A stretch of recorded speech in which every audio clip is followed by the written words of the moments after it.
1 month after my daughter Sarah's wedding to the perfect man. The photographer called me in the middle of the night. His voice was trembling so hard I could barely understand him. "Mr. Bennett," he stammered, "you need to come to my studio right now. I noticed something terrible in the raw files. Do not tell your daughter. Do not tell anyone. Just come." What he showed me on his high-definition monitor that night did not just break my heart. It shattered my reality.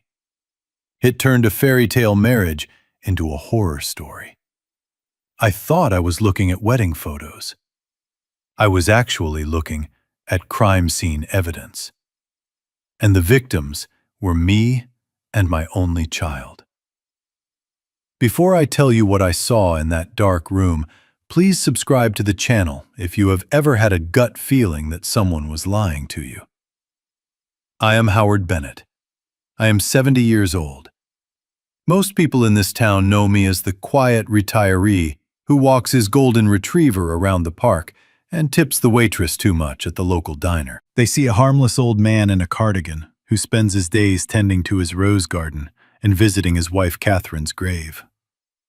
They have no idea who I really used to be.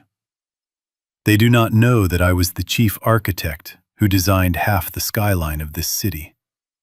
They do not know about the $20 million sitting in offshore accounts that I worked 40 years to build. And they certainly do not know that before I drew blueprints, I carried a rifle in the Marine Corps. I kept my past and my wealth hidden for a reason. I wanted a simple life for my daughter Sarah. I wanted her to be loved for who she was, not for the inheritance she would one day receive. When she brought Liam home 6 months ago, I thought my prayers had been answered. Liam was charming, a self-made entrepreneur with a dazzling smile and a firm handshake. He treated Sarah like a queen. And his mother, Patricia, was the picture of elegance. A wealthy widow from the East Coast, who seemed to adore Sarah just as much. The wedding was spectacular. I paid for everything, of course. It was the happiest day of Sarah's life. But 1 month later, sat in my study staring at a cold cup of tea, the phone rang. It was Leo, the wedding photographer. Leo was a good kid, an artist with a sharp eye for detail. I picked up the phone, expecting him to ask about the final album selection. "Mr. Bennett," Leo whispered. The fear in his voice was palpable. It scraped against my ear. "Leo, it is 11 at night," I said, shifting in my leather chair. "Is everything all right?" "No, sir," he said. "Nothing is all right. I was editing the batch from the reception, the candid shots, the ones in the background. Sir, I saw something. I zoomed in and... Oh, God. You need to see this." "Just email them to me, Leo," I said, reaching for my glasses. "I cannot," he insisted. "You have to see the high resolution, and you have to see it here." "If I send these over the internet and someone intercepts them, please, Mr. Bennett, come to the studio, now, and whatever you do, do not tell Sarah. Her life might depend on it." That last sentence hit me like a physical blow. Her life might depend on it. I did not ask another question. I hung up the phone and grabbed my car keys. Outside, a storm was battering the city. Rain lashed against the windshield of my old sedan as I navigated the slick streets. The wipers slapped back and forth, a rhythmic countdown to a disaster I could feel in my bones. I drove with the precision of a man who had navigated combat zones, my mind racing. Was Liam cheating on her? Was that it? Had Leo caught the groom kissing a bridesmaid? That would be painful, yes. That would break Sarah's heart. But Leo had said her life was in danger. That implied something far darker than infidelity. I arrived at Leo's studio in the industrial district 20 minutes later. The building was dark, except for a single light in the storefront. I hammered on the glass door. Leo unlocked it immediately and ushered me in, locking the deadbolt behind me. He looked like he hadn't slept in days. His eyes were wide and bloodshot, his hands shaking as he led me to his workstation. "Sit down, Mr. Bennett," he said, pulling up a chair. "I need you to brace yourself." "Just show me, Leo," I said, my voice dropping to that low, commanding tone I hadn't used since I ran construction sites. Leo tapped a few keys. The large 4K monitor on his desk flickered to life. "This is the first one," Leo said. "It was taken in the back corridor of the hotel, near the service elevators. This was while the speeches were happening in the main ballroom. Everyone was distracted." I leaned in, squinting at the image. It was dark, but Leo's camera had a high ISO setting. It had captured everything in the shadows. There were two figures pressed against the wall. It was Liam and Patricia. I stared at the image, my mind trying to rearrange the pieces of the last 6 months. The way they looked at each other across the dinner table. The way they sometimes disappeared at the same time. I had interpreted it as a close family bond. I had been a fool. They were con artists, grifters playing a role. "But why?" I asked, my voice barely a whisper. "Why go through all this trouble? Why marry Sarah?" Leo clicked the mouse. "Because of this, sir." The next photo appeared. This one was taken in the main ballroom, just moments before the champagne toast. The angle was from behind a large floral arrangement. It captured the head table where Sarah and Liam were sitting. But Liam wasn't there. He was mingling. Sarah was laughing at something a guest was saying, looking away from her glass. And there, standing right behind Sarah's chair, was Patricia. She was dressed in that expensive silver gown she had bragged about. She looked elegant, poised, but the camera had caught her right hand, hovering over Sarah's crystal champagne flute.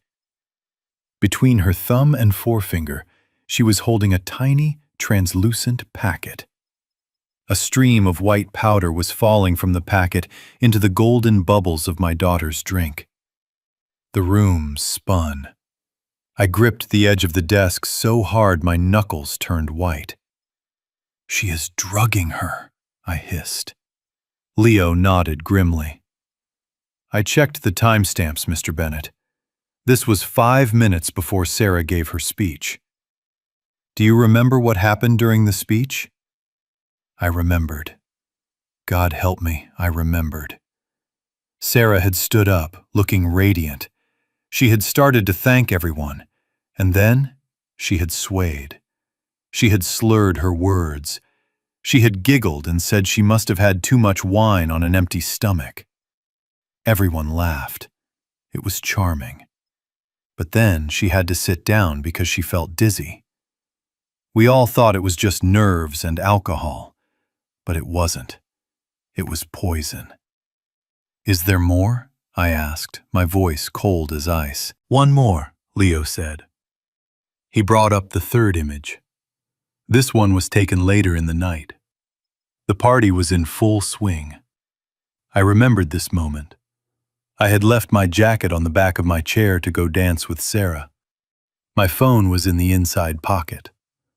The photo showed Liam standing by my empty chair. He wasn't dancing. He wasn't celebrating. He was holding my phone. He had unlocked it. I realized with a jolt that he must have watched me type my passcode a dozen times over the last few months. But he wasn't checking messages. He was holding his own phone above mine, taking a picture of the screen. Leo zoomed in on my phone screen in the photo. It was open to my banking app. The balance was clearly visible. $20 million. Liquid assets. The puzzle pieces slammed together in my mind with the force of a freight train. This was not a love story. This was not even a simple case of a gold digger marrying a rich girl. This was a coordinated, tactical operation. Liam and Patricia were partners. They were professionals. They had targeted us. They knew about the money. They had somehow found out about the fortune I kept hidden. They had infiltrated my family. Liam had seduced my daughter to get legal access to her. And Patricia, the fake mother, was the enforcer. They weren't just going to steal from us. They were poisoning Sarah. I thought about the last few weeks. Sarah had been complaining of headaches, nausea, fatigue. She said she felt foggy all the time. Liam had been the doting husband, taking her to doctors who couldn't find anything wrong, bringing her special herbal teas in bed. He was killing her, slowly, systematically. And once she was gone or incapacitated, he would inherit everything. And through him, they would get to my money. I stood up. The shock that had paralyzed me moments ago was gone. In its place was a cold, hard rage that I hadn't felt since my days in the sandbox. The trembling in my hands stopped. My posture straightened. The old man in the cardigan vanished. The Marine returned. "Mr. Bennett," Leo asked, looking terrified, "should we call the police?" I looked at the photos one last time. The kiss, the poison, the theft. If we call the police now, Leo, they will claim the powder was just a supplement, or sugar. They will claim the kiss was a misunderstanding or a bad angle. They will claim Liam was just moving my phone. They will destroy the evidence. They will manipulate Sarah. She loves him. She won't believe this based on grainy photos alone. She is under his spell, and probably under the influence of whatever drugs they are feeding her. "Then what do we do?" Leo asked. I reached into my pocket and pulled out a checkbook. I wrote Leo a check for $50,000. "You did good, Leo. You saved our lives. I want you to give me copies of all these files on a secure drive. Then I want you to delete them from your system. Never speak of this to anyone, not your wife, not your priest. If anyone asks, you are still editing the wedding album." Leo took the check, his eyes wide. "I understand, sir, but Sarah, is she safe tonight?" "She is staying at their house tonight," I said, checking my watch. It was nearly midnight. If I go there now, kicking down doors, I lose the element of surprise. They will play the victims. They are playing the long game, Leo. They are poisoning her slowly to mimic a natural illness. She is safe for tonight, but tomorrow the war starts. I took the hard drive Leo handed me. I walked out of the studio into the pouring rain. The storm was still raging, but I didn't feel the cold. I sat in my car, gripping the steering wheel. I looked at the dark city skyline, buildings that I had designed, structures of steel and glass that had withstood hurricanes and earthquakes. I knew how to build things that lasted. But I also knew how to demolish things that were rotten. Liam and Patricia thought they were predators. They thought they had found a weak old man and a naive girl. They thought they were the hunters. They had no idea that they had just walked into the den of a monster. I started the engine. The roar of the motor sounded like a growl. I drove home, but I didn't go to sleep. I went straight to my basement. I pushed aside a heavy bookshelf to reveal a wall safe that hadn't been opened in 10 years. I spun the dial. The heavy steel door swung open. Inside were the blueprints of my past. Not architectural blueprints, but the other kind. Files on people I used to know. Favors I was owed. And at the back, a small black book containing the number of a lawyer named Sullivan. Sullivan wasn't the kind of lawyer who drafted wills. He was the kind of lawyer you called when you needed to bury someone legally, financially, and permanently. I picked up the phone. It was 3 a.m. Sullivan answered on the second ring. "Bennett," Sullivan rasped. "It has been a long time. Is everything okay?" "No, Sullivan," I said, staring at the photo of my wife on my desk. Catherine, who would have torn the world apart to protect our daughter. "I have a job for you. I need you to draft a new will. And I need you to find a private toxicology lab that can run a test on a sample I am going to acquire tomorrow." There was a pause on the line. "What kind of sample, Howard?" "A sample of my son-in-law's sugar," I said. "And Sullivan, clear your schedule. I am going to invite the family over for dinner. I am going to tell them I am dying." "You are dying?" Sullivan asked. "No," I said, a grim smile touching my lips. "But they need to believe I am. I need them greedy. I need them careless. I am going to dangle $20 million in front of their faces and watch them snap." I hung up the phone. I sat in the darkness, planning my next move. The photos Leo gave me were the spark, but I needed a fire. I needed to catch them in the act. I needed Sarah to see the devil behind the mask with her own eyes. Tomorrow, I would play the role of the frail, sick old man. I would cough. I would stumble. I would make them think the end was near. I would invite them into my home, and I would serve them their own destruction on a silver platter. They wanted my money. They wanted my daughter's life. They were going to wish they had never met Howard Bennett. I closed the safe. The click of the lock sounded like the cocking of a gun. The game had begun. I pulled my sedan up to the curb in front of the house I had bought for them as a wedding gift. It was a beautiful two-story colonial in the suburbs with a manicured lawn and a white picket fence. It was the picture of the American dream, the exact kind of safe, happy life I had worked 40 years to provide for my daughter. But as I killed the engine and stared at the dark windows, it didn't look like a home anymore. It looked like a mausoleum. I gripped the steering wheel, my leather gloves creaking under the pressure. The image of that white powder falling into Sarah's champagne glass was burned into my retinas. Every instinct I had honed in the Marines was screaming at me to kick down the front door, drag Liam out by his perfect hair, and beat the truth out of him on the driveway. I wanted to break him. I wanted to make him feel the fear he was inflicting on my child. But I forced my hands to relax. I took a breath that rattled in my chest. If I went in there as the soldier, I would lose. Liam would play the victim. He would call the police. He would paint me as the unhinged, violent father-in-law, and he would use that to isolate Sarah even further. To save her, I had to be smarter. I had to be the architect, not the demolition expert.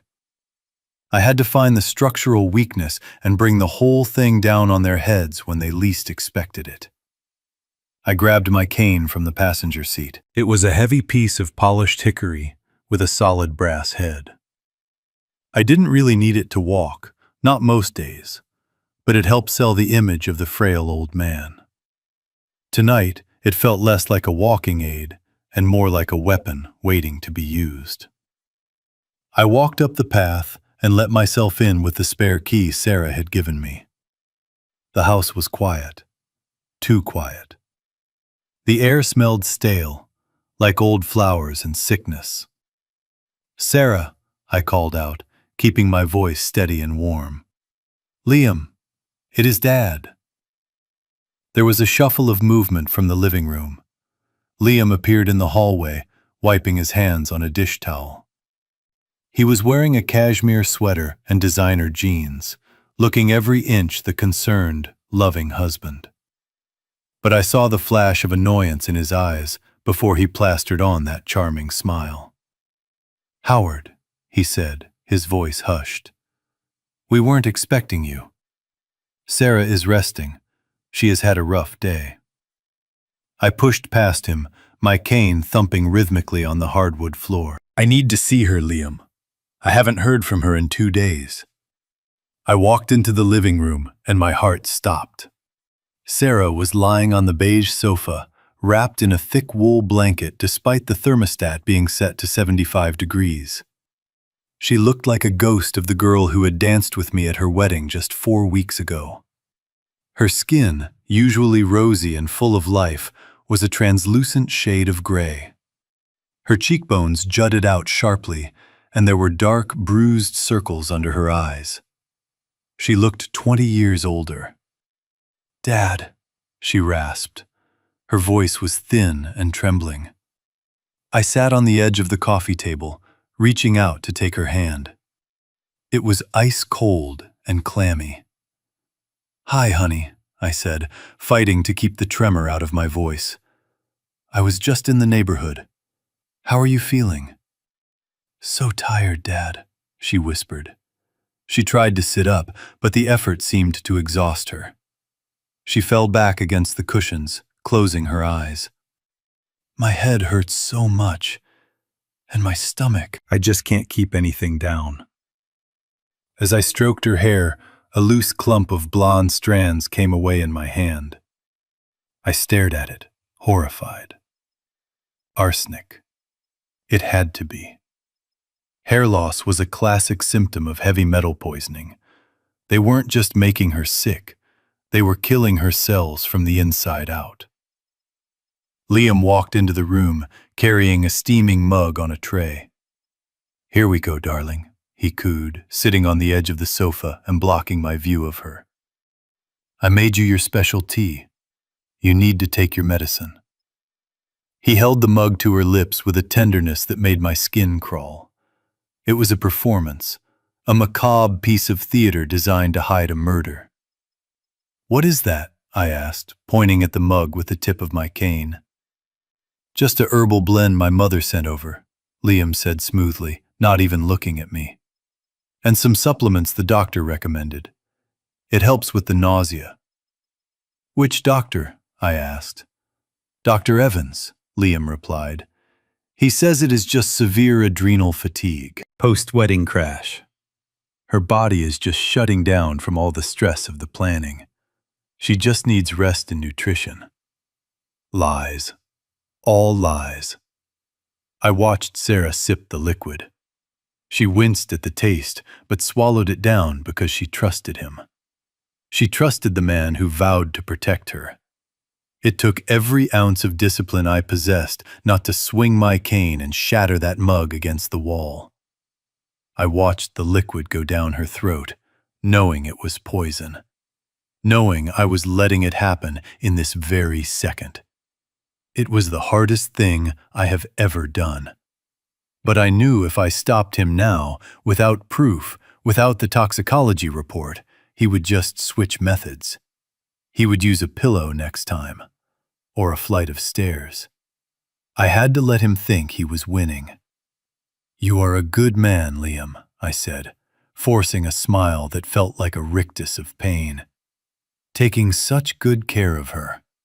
Most men would be at the golf course on a Saturday." Liam preened under the compliment.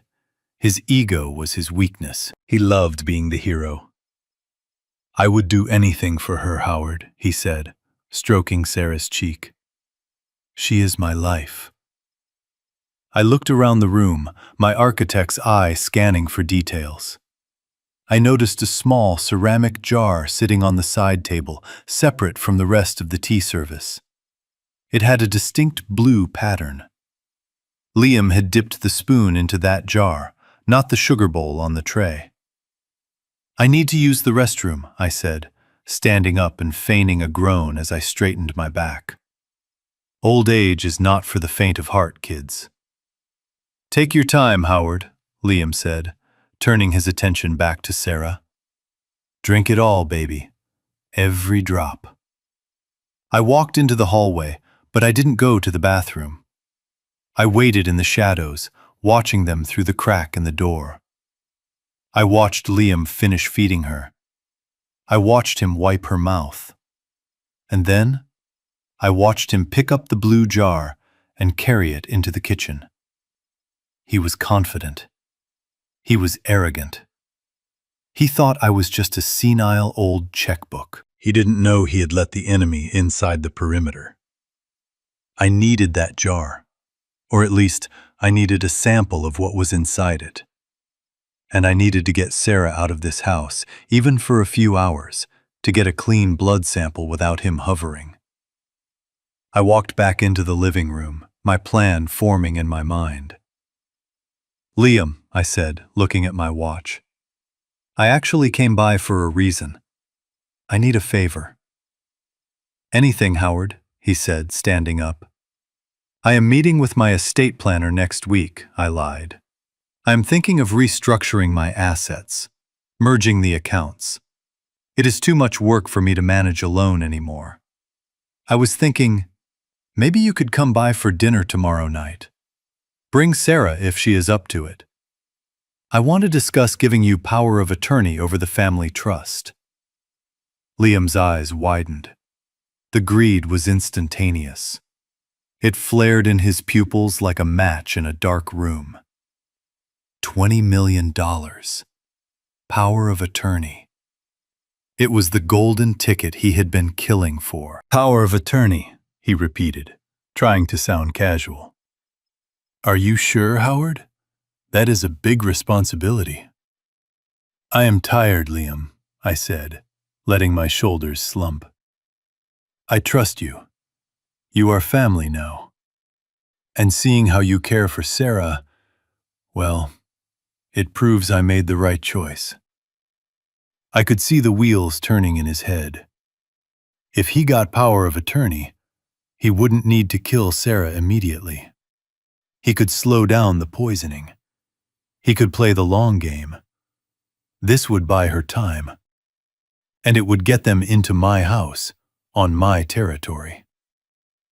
"We would be honored, Howard," Liam said, grinning. "We will be there." "Good," I said. I looked at Sarah one last time. Her eyes were drifting shut, the drug taking effect. "I love you, sweetheart." "Love you, Dad," she mumbled. I walked to the door, my hand trembling as I gripped the knob. I had bought her another day. But as I looked back at Liam, who was already texting someone on his phone, probably Patricia, I knew the clock was ticking. I stepped out into the cool afternoon air, the door clicking shut behind me. I didn't get into my car immediately. I walked around the side of the house to the kitchen window. I peered inside. Liam was on the phone. He was laughing. He reached into the cupboard and pulled out the blue ceramic jar. He poured a generous amount of the white powder into his own coffee. Wait. I squinted. He was drinking it. If he was drinking it, it wasn't poison. Then I saw it. He opened a different cabinet, a high one above the refrigerator. He pulled out a small, unmarked plastic tub. He took a tiny pinch from that tub and sprinkled it into the blue jar. He was mixing it, cutting it, hiding the poison in his own private sugar stash, but only adding the toxic element when he needed to. He put the tub back. I had him. I knew where the weapon was. Now, I just needed to steal it. And I knew exactly how to do it. I walked back to my car, a cold resolve settling over me. They wanted to play games with my daughter's life. Fine. But they had forgotten the first rule of war. Never underestimate the enemy. I started the car. I wasn't going home. I was going to the hardware store. I needed a ladder, a glass cutter, and a pair of tactical gloves. Tonight, the old architect was going to become a burglar. The following evening, I walked back into the belly of the beast. I was wearing my best suit, the charcoal one I usually reserved for board meetings or funerals. But I had accessorized it with my cane and a slight manufactured limp. The stage was set. I had called Sullivan, my lawyer, and told him to have the papers ready, but blank. I needed bait. When Liam opened the door, the smell of roast chicken wafted out, a domestic perfume designed to mask the stench of treachery. Patricia was there, of course. She was arranging flowers in the hallway, posing as the doting mother-in-law, but her eyes snapped to me with the cold calculation of a bank teller counting fresh bills. "Howard," she cooed, coming forward to kiss my cheek. Her lips were dry and felt like paper. "We are so glad you could make it. Sarah is in the dining room." I walked in. Sarah was sitting at the head of the table, propped up by pillows in her wheelchair. She looked worse than yesterday. Her skin was the color of old parchment, and her head lolled slightly to the side. They had dressed her up like a doll, put lipstick on her pale lips, but she wasn't really there. The drugs had pulled her under. I sat to her right. Liam sat across from me. Patricia took the foot of the table. We were a family of vultures circling a dying dove. Dinner was a blur of polite conversation and lies. Liam talked about market trends. Patricia talked about the weather. I talked about my failing health, inventing a heart condition that made my hands shake. I watched them exchange glances. They were eating it up. Every tremor of my hand was a dollar sign in their eyes. Then came the tea. It was the moment I had been waiting for. Liam went to the sideboard. I watched him like a hawk. He poured 4 cups. He put sugar in 3 of them from the silver bowl. But for Sarah's cup, and his own, he reached for that specific blue ceramic jar I had seen through the window. He spooned the white powder in. He placed the cup in front of Sarah. Then he placed the blue jar near his own elbow, far out of my reach. "Drink up, darling," Liam said to Sarah. "It will help you sleep." Sarah reached for the cup with a trembling hand. I knew I had seconds. I needed that jar.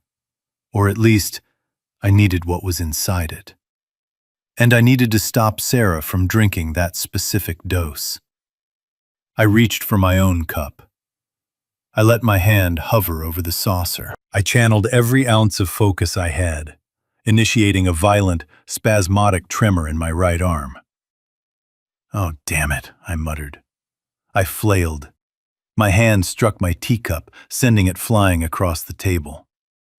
Hot liquid splashed over the tablecloth. The cup shattered against the gravy boat, but I didn't stop there. I allowed the momentum of my spasm to carry my arm further, knocking over the water pitcher, creating a cascading river of ice water that surged across the table directly towards Liam. Liam jumped up, cursing as the water hit his expensive trousers. Patricia shrieked, grabbing napkins. "Oh, Howard, the rug!"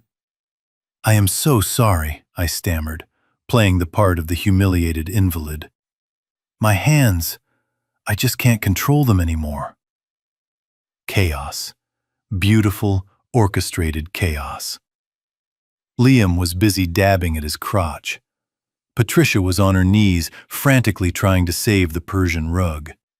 Sarah was staring blankly at the mess, too sedated to react. This was it.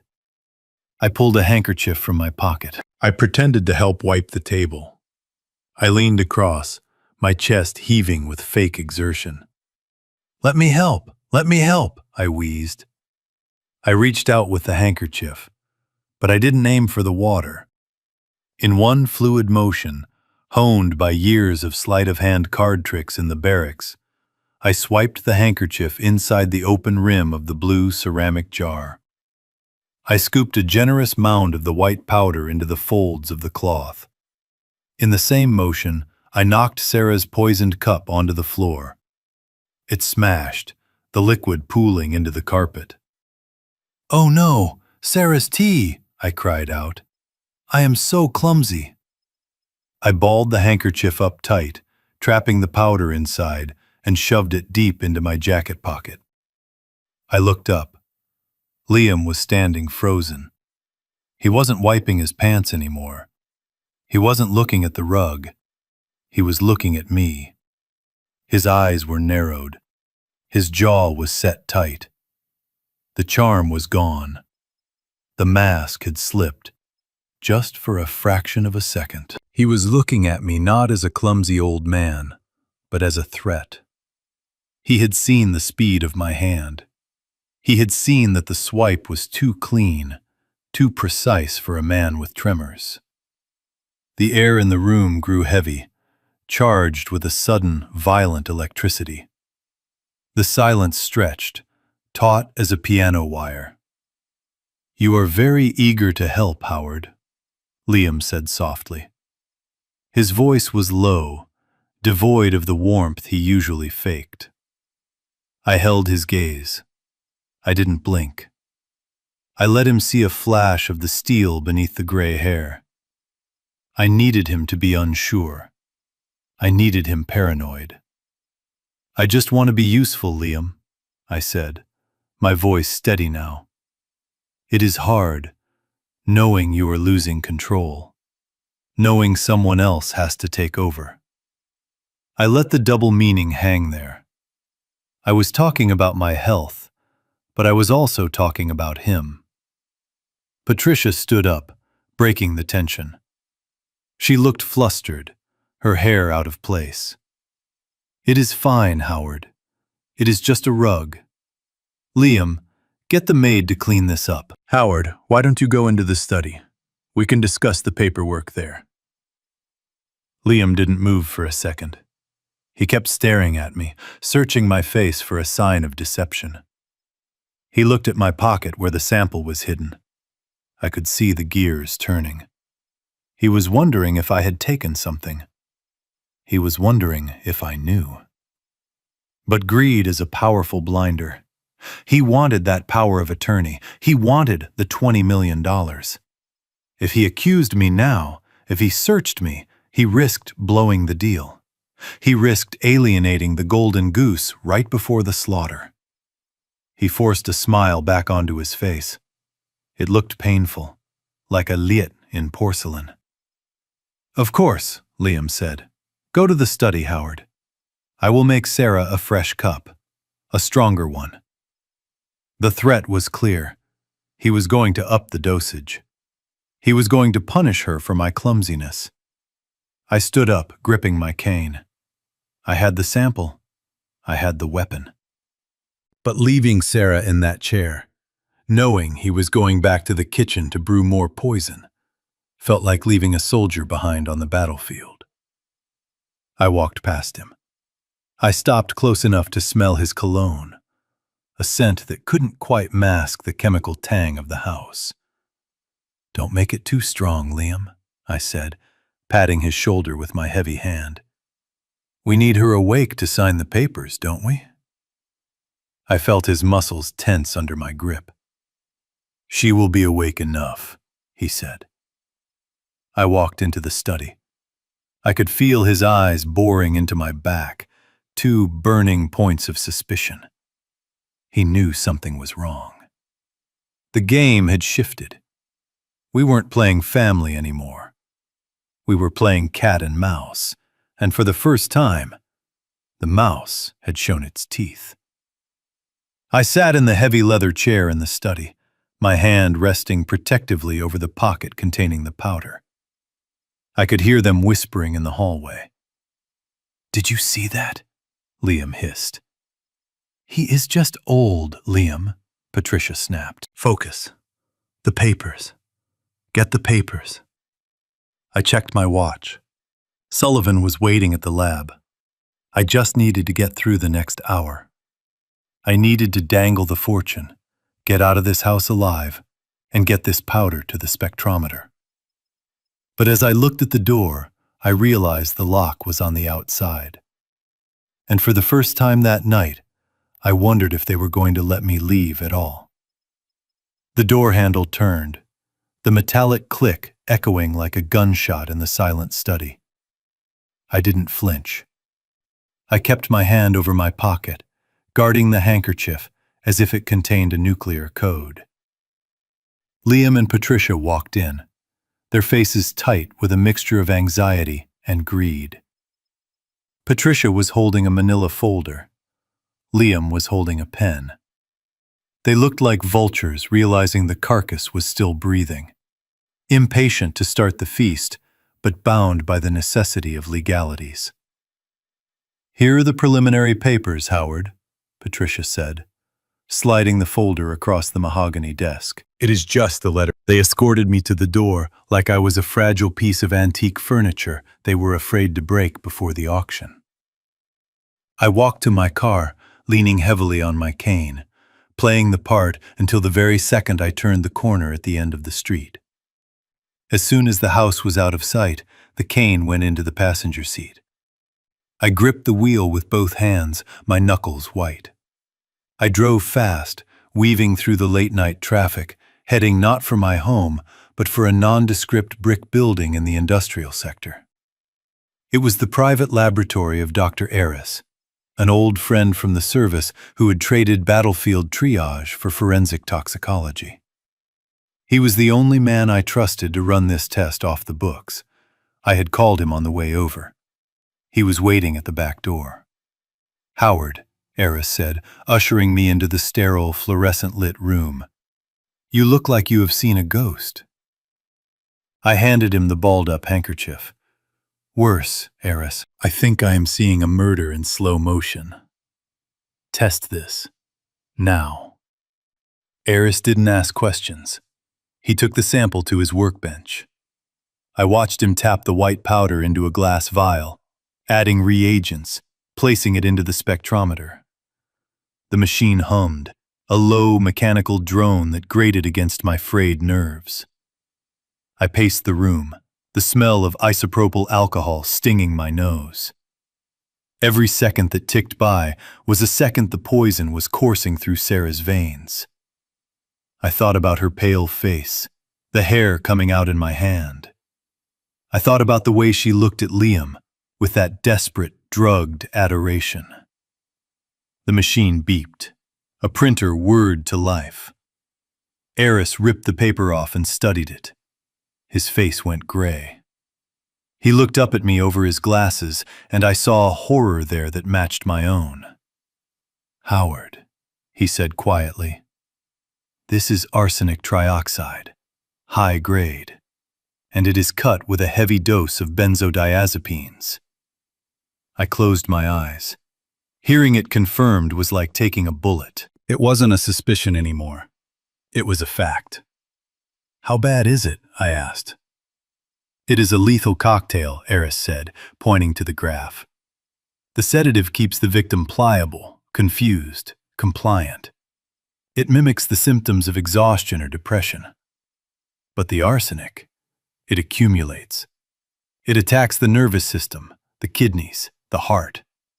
Given the concentration in this sugar sample, whoever is ingesting this is being poisoned systematically. This isn't accidental, Howard. This is an execution." "How long?" I asked. My voice was a stranger to me. "If they keep dosing her at this rate, a week, maybe 2. Her organs will start to shut down. It will look like heart failure or a sudden stroke." I took the report from his hand. The paper felt heavy, like lead. "Thank you, Aris," I said. "Destroy the sample. Wipe the data." "Howard," Aris grabbed my arm. "You have to call the police. This is attempted murder. You have the proof." I pulled away gently. I looked at the report. Arsenic and sedatives. A piece of paper with a chemical breakdown. If I go to the cops now, Aris, they will arrest him. They will drag him out in handcuffs. And Sarah? She is drugged. She is brainwashed. She will scream. She will fight them. She will testify that I am a crazy, jealous old man who framed her husband. Liam will have a lawyer within the hour. He will say I planted it. He will say I am the one trying to control her. He is a con man, Aris. He is good at this. He will create doubt.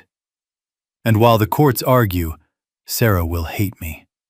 She will never believe he tried to kill her. She needs to see it. See what? Aris asked. She needs to see the wolf take off the sheepskin, I said. She needs to see him pour the poison with her own eyes. I walked out of the lab into the cool night air. I sat in my car and dialed Sullivan. It was nearly midnight, but I knew he would be awake. It is confirmed, Sullivan, I said. Arsenic. There was a sharp intake of breath on the other end. Those sons of bitches. We are going to the DA? No, I said. We are sticking to the plan. But we are accelerating the timeline. I cannot wait a week. I cannot wait 3 days. Sarah is dying, Sullivan. Every cup of tea is a step towards the grave. What do you want to do? Sullivan asked. I want you to draft the new will, I said. Make it look real. Make it look ironclad. I want to transfer everything, the accounts, the properties, the portfolio. I want a document that hands over $20 million to Liam and Sarah, effective immediately upon my signature. You are going to give it to them? Sullivan asked, shocked. I am going to put it on the table, I said. I am going to dangle the meat in front of the tiger. I am going to make them so hungry, so excited, that they forget to be careful. I am going to invite them to dinner tomorrow night. The anniversary party. I am going to turn it into a celebration of my generosity. And then? And then, I said, staring at the lights of the city, I am going to close the trap. I need you to get the tech guys ready. I need the audio from the house. I need the video from the wedding photographer. I need everything queued up. When I give the signal, I want their lives to play out on the big screen. I want Sarah to see the affair. I want her to hear them planning her death. It is risky, Howard, Sullivan warned. If they suspect anything, they won't, I said, because they think I am a dying, senile old fool who just wet himself at their dinner table. They think they have won. I hung up the phone. I started the engine. I wasn't going home to sleep. I was going home to prepare for war. Tomorrow night, my dining room would become a courtroom, and I would be judge, jury, and executioner. But first, I had to make sure my daughter survived the night. I drove past their house one more time, parking down the street, watching the dark windows, a sentinel in the night, waiting for the sun to rise on the day of reckoning. The next evening, my dining room was set for a funeral feast, though my guests thought it was a celebration of a windfall. I had instructed the staff to lay out the fine china, the heavy silverware, and the crystal glasses. I wanted the room to smell of old money. I wanted the chandeliers to sparkle so brightly that they blinded Liam and Patricia to the trap door opening beneath their feet. I stood before the mirror in the hallway, adjusting my tie with hands that were steady as rock, though in a few minutes they would be trembling with a manufactured palsy. I had prepared the prop carefully.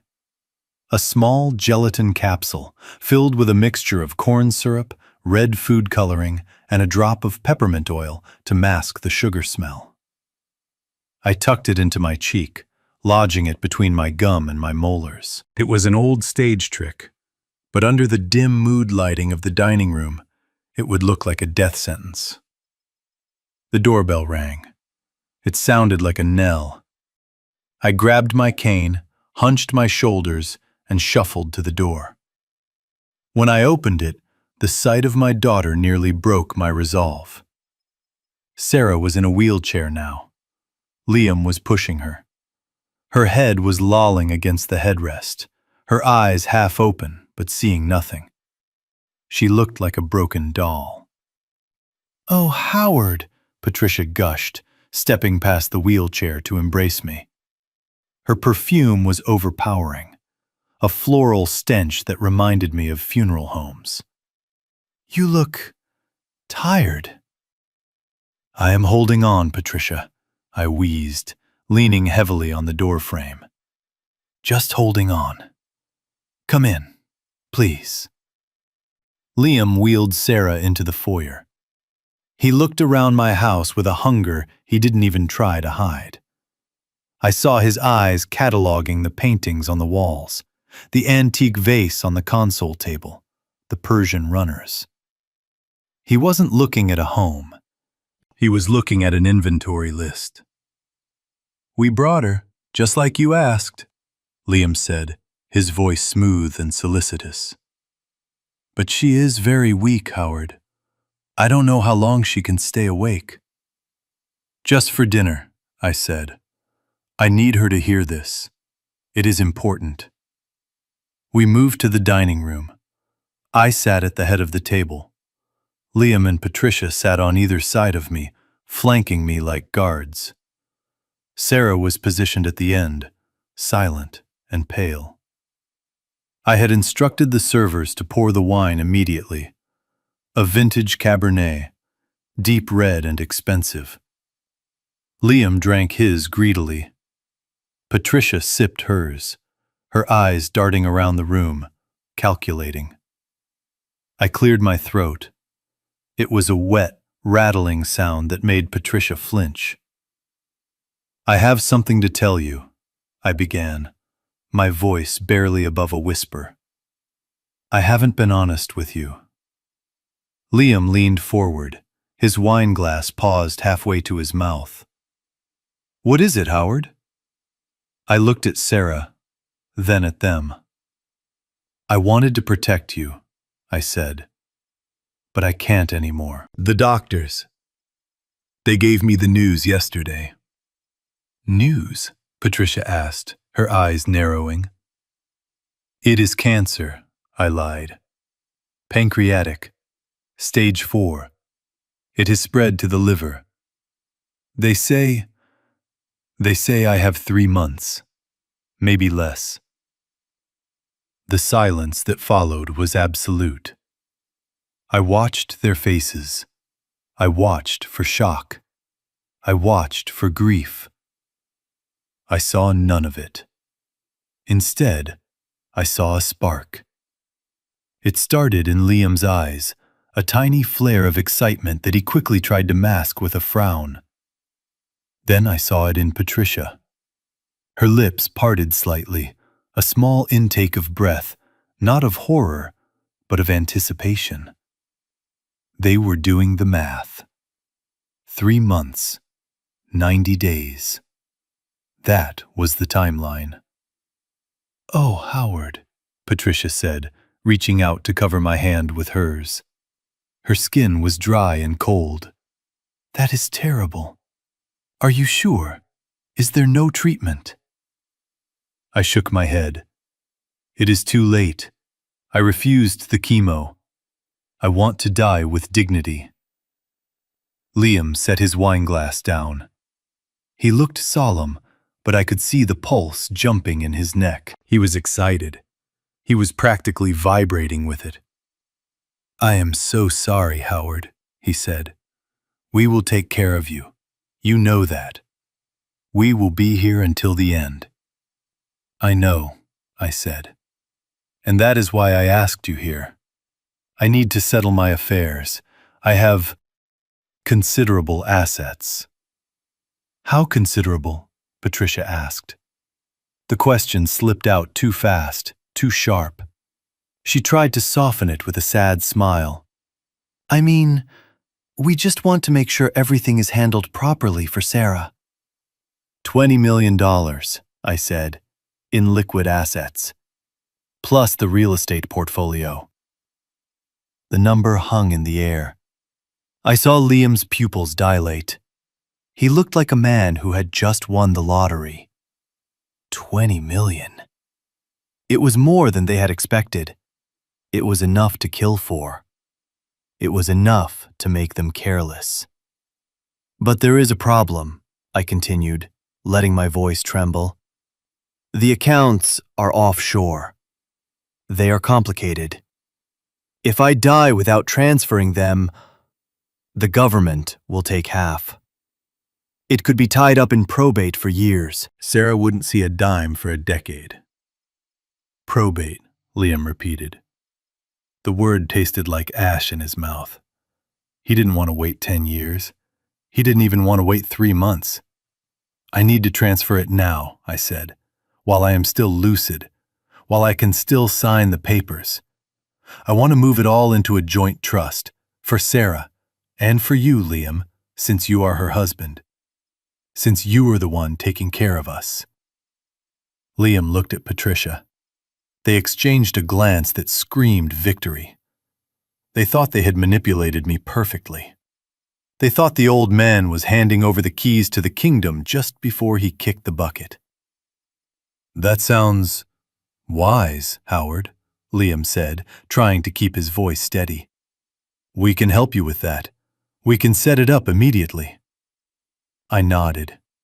But then I bit down on the capsule in my cheek. The bitter taste of corn syrup and mint flooded my mouth. I let out a cough, a dry, hacking sound, then another. I bent double over the table, my body convulsing in a performance I had rehearsed in the mirror for an hour. Howard, Patricia cried out, half rising from her chair. I gagged. I let the red liquid pool in my mouth. And then, with a violent retch, I expelled it into the pristine white napkin I held to my lips. I pulled the napkin away. A bright, shocking stain of red blood bloomed on the white cloth.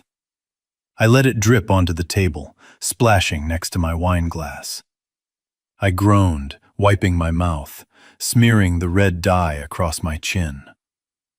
Oh my God, Liam said, recoiling. I slumped back in my chair, breathing heavily, letting the napkin drop to the floor so they could see the blood clearly. It is getting worse, I gasped. The doctor said the bleeding would start soon. Patricia stared at the blood. She didn't look disgusted. She looked mesmerized. To her, that blood wasn't a sign of tragedy. It was a timer. It was confirmation. The old man really was dying. The obstacle was removing itself. We need to do this fast, I wheezed, grabbing Liam's arm with a desperate claw-like grip. I might not have 3 months. I might not have 3 weeks. I feel it. I feel it eating me. Liam looked at the blood on my chin, then at my eyes. He nodded, his face serious, but his eyes were shining with a predatory light. Tomorrow, he said. We will do it tomorrow. I will call the lawyers. We will get everything signed.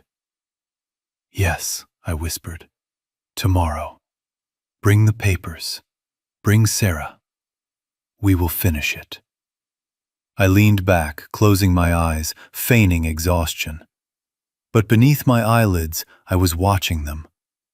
I saw Liam pour himself another glass of wine, his hand shaking with adrenaline. I saw Patricia smile at him, a cold, triumphant curve of her lips. They believed it. They believed I was a dying man desperate to give them my fortune.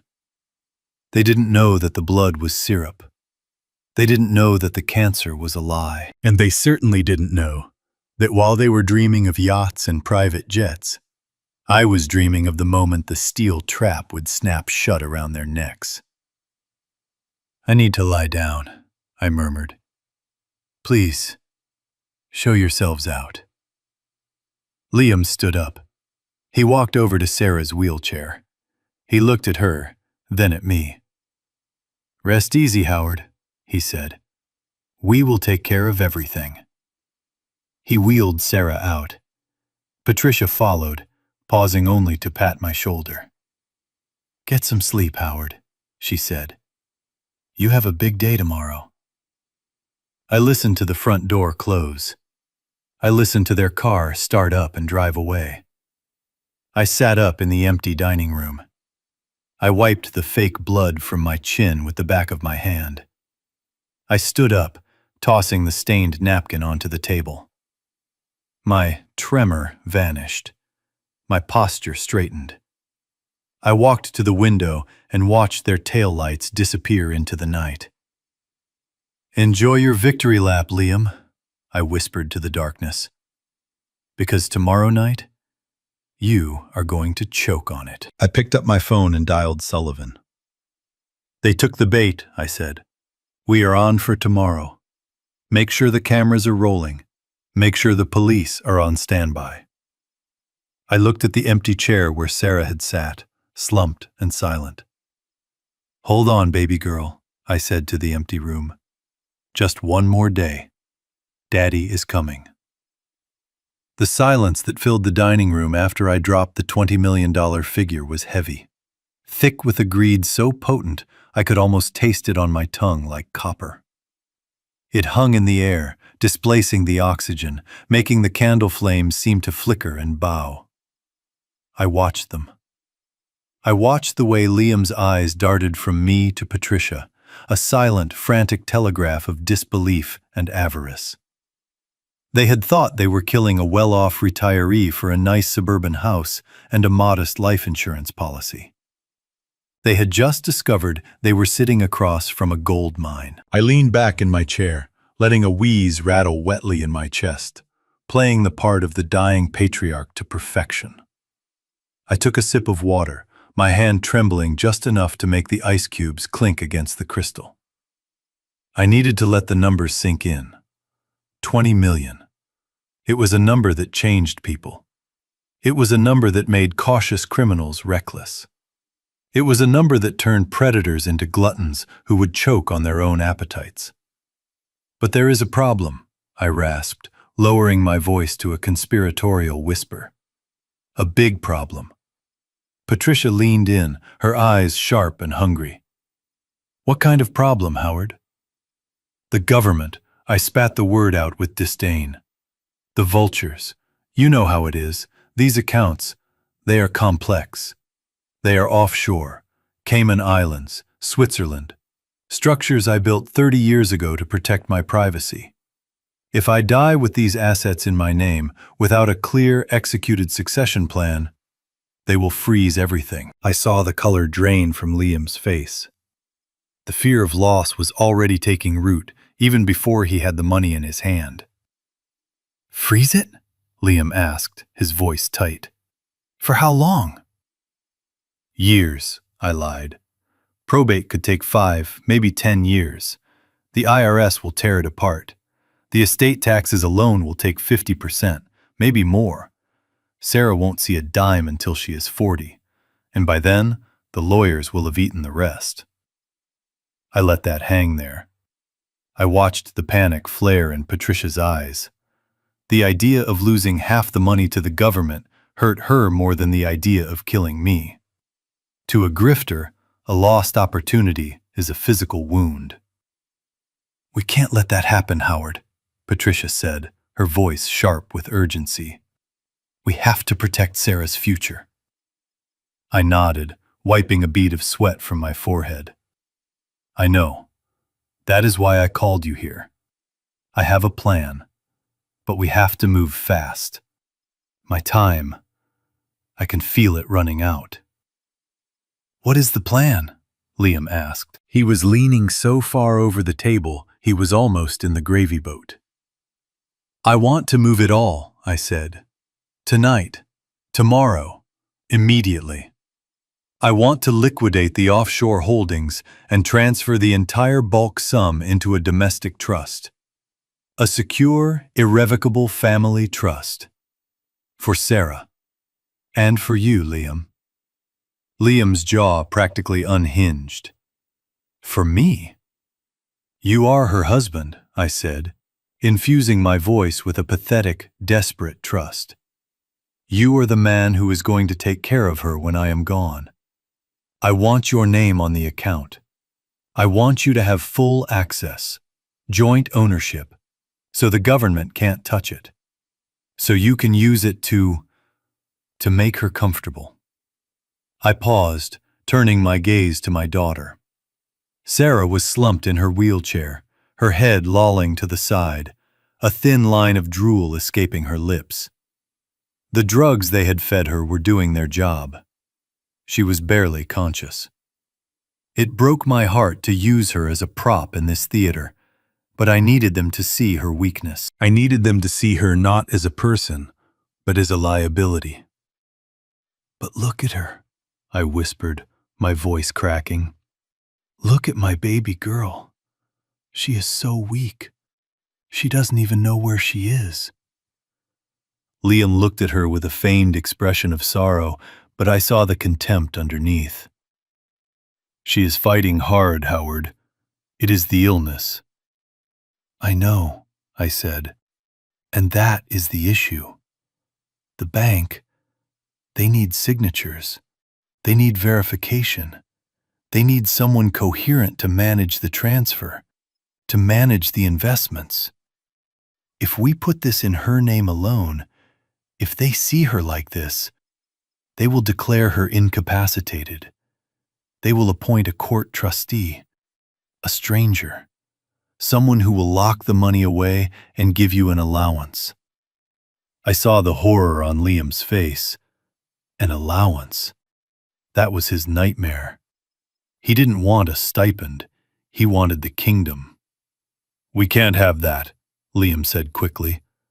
"That would be a disaster." "Exactly," I said. I slammed my hand on the table, weak but decisive. "That is why I made a decision." I spoke to my lawyer, Sullivan. He is drafting the papers right now. I locked eyes with Liam.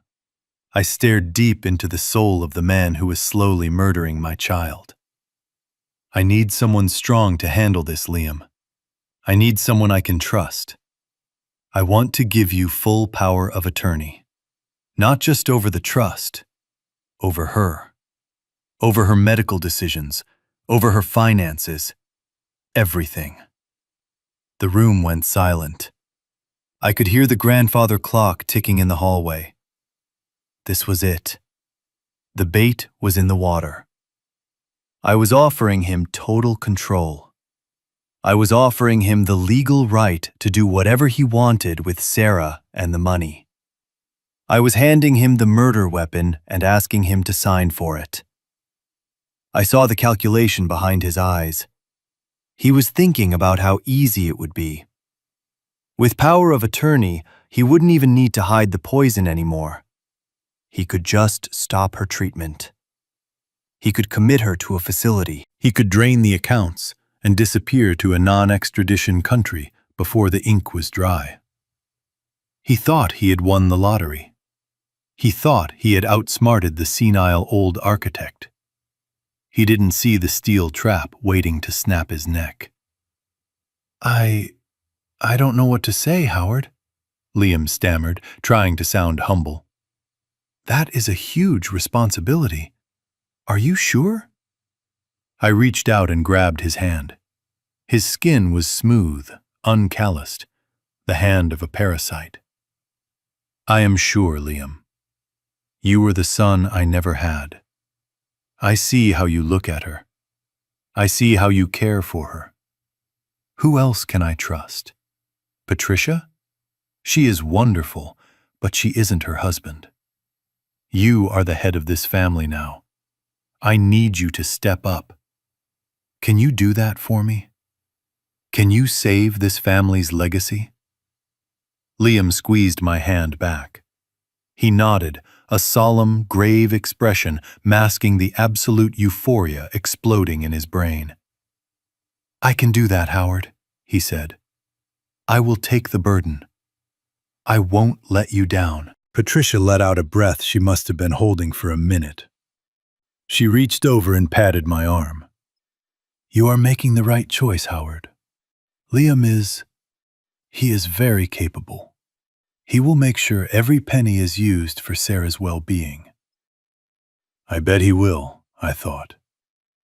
Good, I said, pulling my hand away and reaching for my wine glass. Then it is settled. Sullivan is bringing the documents tomorrow night, for the anniversary party. I want to do it then. A celebration. A passing of the torch. We will sign the transfer. We will sign the power of attorney. And then I can rest. Tomorrow night, Liam repeated. He was practically vibrating. He was already spending the money in his head. He was already picking out the color of his Ferrari. Yes, I said. Invite everyone. Our friends, your friends. I want witnesses. I want everyone to know that I have chosen you. I want no doubts when I am gone. It was the final touch. The narcissist in him couldn't resist an audience. He wanted the applause. He wanted the world to see him being crowned king. He didn't realize I was inviting witnesses to his execution. I looked at my watch. I am tired, I said, letting my shoulders slump. The excitement, it is too much for my heart. Liam stood up immediately. He was eager to get me out of there. He wanted to celebrate. He wanted to start planning. Of course, Howard, he said. You need your rest. We will get Sarah home. We will see you tomorrow.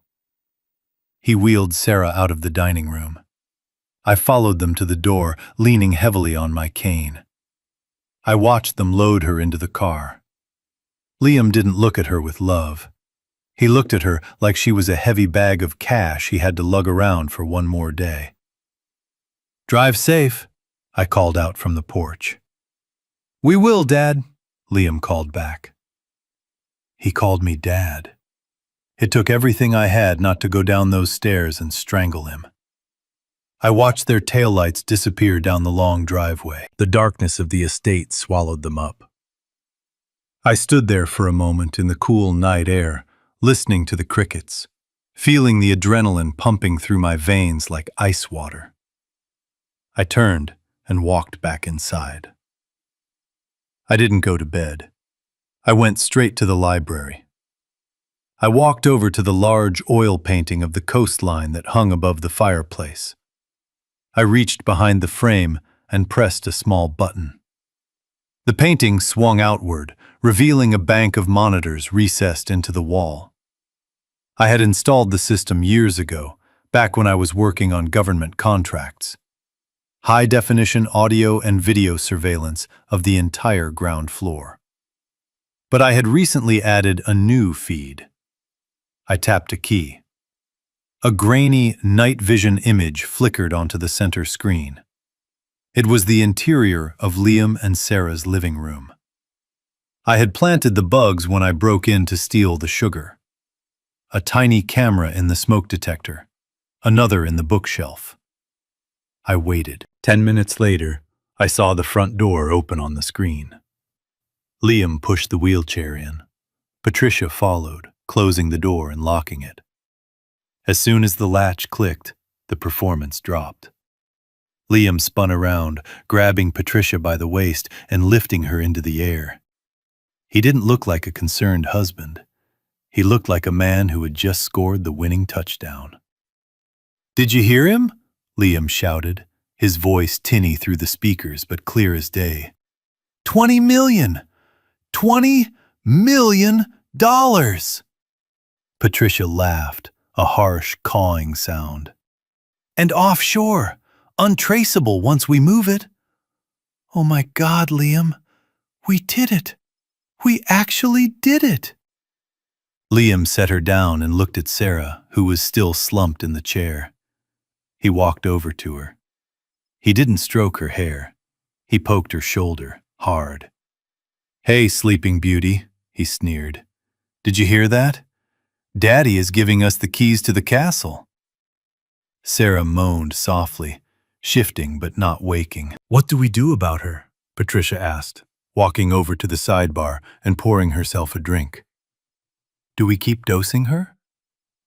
Liam looked at my daughter. He looked at her with such cold, flat indifference that I felt my hand grip the edge of the desk until the wood creaked. "No," Liam said. "Not tonight. We need her lucid enough to sign the papers tomorrow. If she is too out of it, the lawyer might get suspicious. We skip the dose tonight. We let her wake up a little, just enough to hold a pen." "And after?" Patricia asked, taking a sip. Liam smiled. It was the smile of a devil.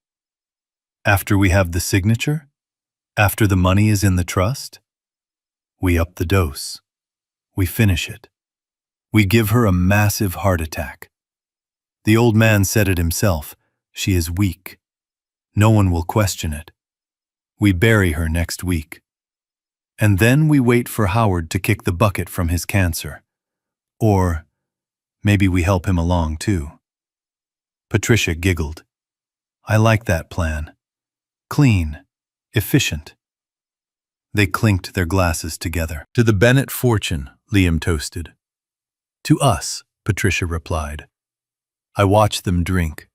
I watched them celebrate their victory. I watched them discuss the murder of my daughter and myself as if they were planning a vacation.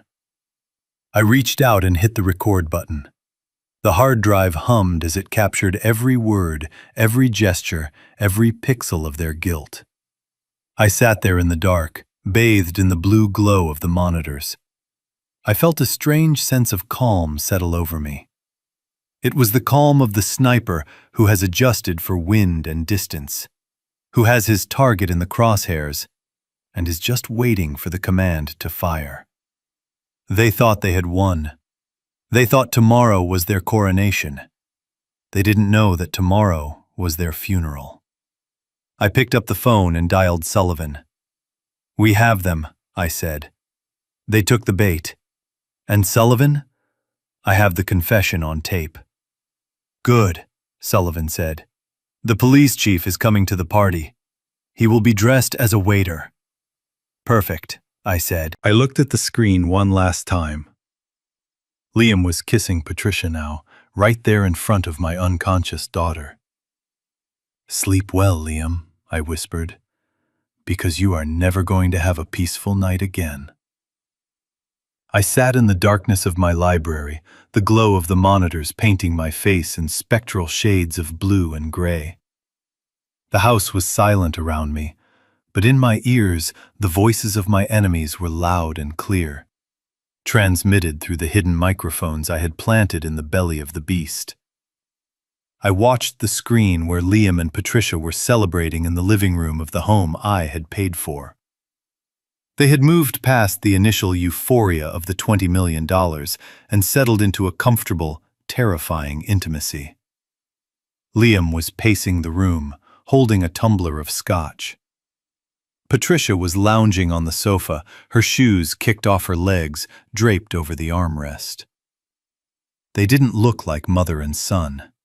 They looked like partners in crime, unwinding after a successful bank heist. "You were brilliant tonight," Liam said, gesturing with his glass. "The way you cried when he coughed up blood. I almost believed you myself." Patricia laughed, a dry, harsh sound that scraped against my nerves. "It wasn't hard, darling. I was crying tears of joy. Did you see his face? He is practically a corpse already. We got lucky, Liam. We got so lucky. If he had lasted another year, we might have had to get our hands dirty with him, too." I gripped the arms of my chair. So they had considered killing me, too. Of course they had. I was just another line item in their ledger. Liam took a long swallow of his drink. "We still might have to," he said casually. "Once the trust is set up, once I have power of attorney over the accounts and Sarah's medical decisions, we control the board. But $20 million is a lot of money to leave sitting in a joint account with a dying man. What if he recovers? What if he goes into remission?" "He won't," Patricia said. "Did you see the blood? It is stage 4. He said it himself. People cling on, Liam mused. I don't want to wait 3 months, Patricia. I want to be in Saint-Tropez by Christmas. I want to be done with this suburban purgatory. I am sick of playing the doting husband. I am sick of the smell of this house. He walked over to the window, looking out at the street where I had parked just hours before. We need to accelerate the timeline, he said. I leaned forward in my chair, my heart hammering a warning rhythm against my ribs. Accelerate. That was the word I feared. What are you thinking? Patricia asked, sitting up. Tomorrow night, Liam said, turning back to her. After the party, after the papers are signed and the lawyer leaves, we have a house full of witnesses seeing Howard hand over the reins. We have a room full of people seeing Sarah weak and sick. It establishes the narrative perfectly. Go on, Patricia said, her eyes gleaming. We give her the final dose tomorrow night, Liam said. A massive bolus, arsenic, and a triple hit of the sedative. It will stop her heart within an hour. We find her in the morning. Tragic. Her body just gave out. The stress of the father's illness combined with her own frailty. No one questions it. We cremate her fast. No autopsy needed, because she has been under a doctor's care for this mysterious fatigue. My blood ran cold. They weren't planning to wait a week. They weren't planning to let her fade away. They were planning to execute her on her 1-month anniversary. The clock I thought I had set had just been smashed. I didn't have days. I had less than 24 hours. And Howard, Patricia asked. Liam shrugged. The shock of his daughter's death. It will be too much for his weak heart. Maybe we slip a little something into his whiskey at the funeral wake, just to help him along. A mercy killing, really. They laughed. They stood there in my daughter's living room, drinking my whiskey and laughing about wiping out my entire bloodline. I watched Sarah on the other monitor. She was in her bedroom now, having been wheeled there by Liam earlier. She was asleep or unconscious, it was hard to tell.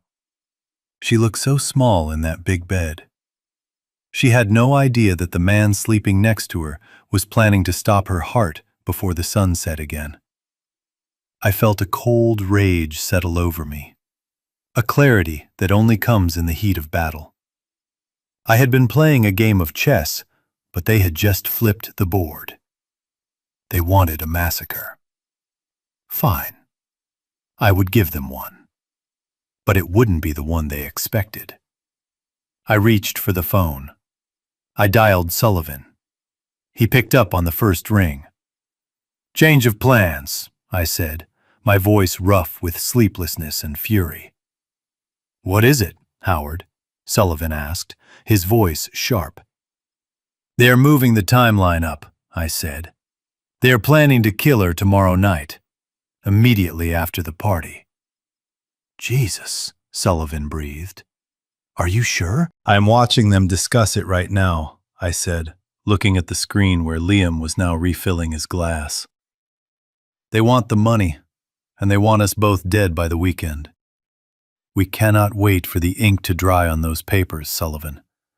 We have to take them down at the party." "It is risky," Howard Sullivan warned. "If we spring the trap too early, if we don't get the confession on record." "I have the confession," I snapped.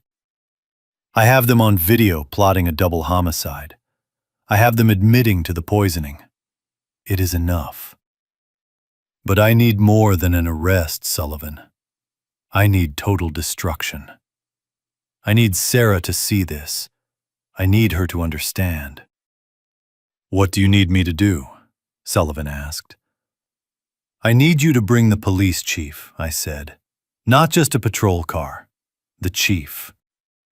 I know you played golf with him last Sunday. Call in a favor.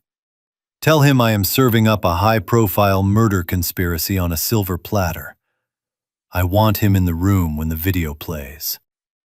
I want him to see their faces." "I can do that," Sullivan said. But Howard, if this goes sideways, if Liam realizes what is happening before we are ready, he could hurt her.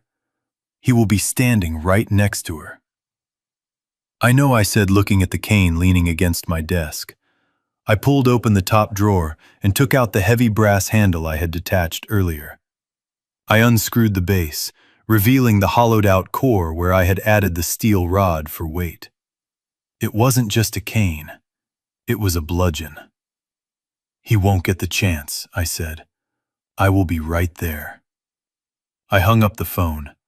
On the screen, Liam and Patricia were moving towards the bedroom.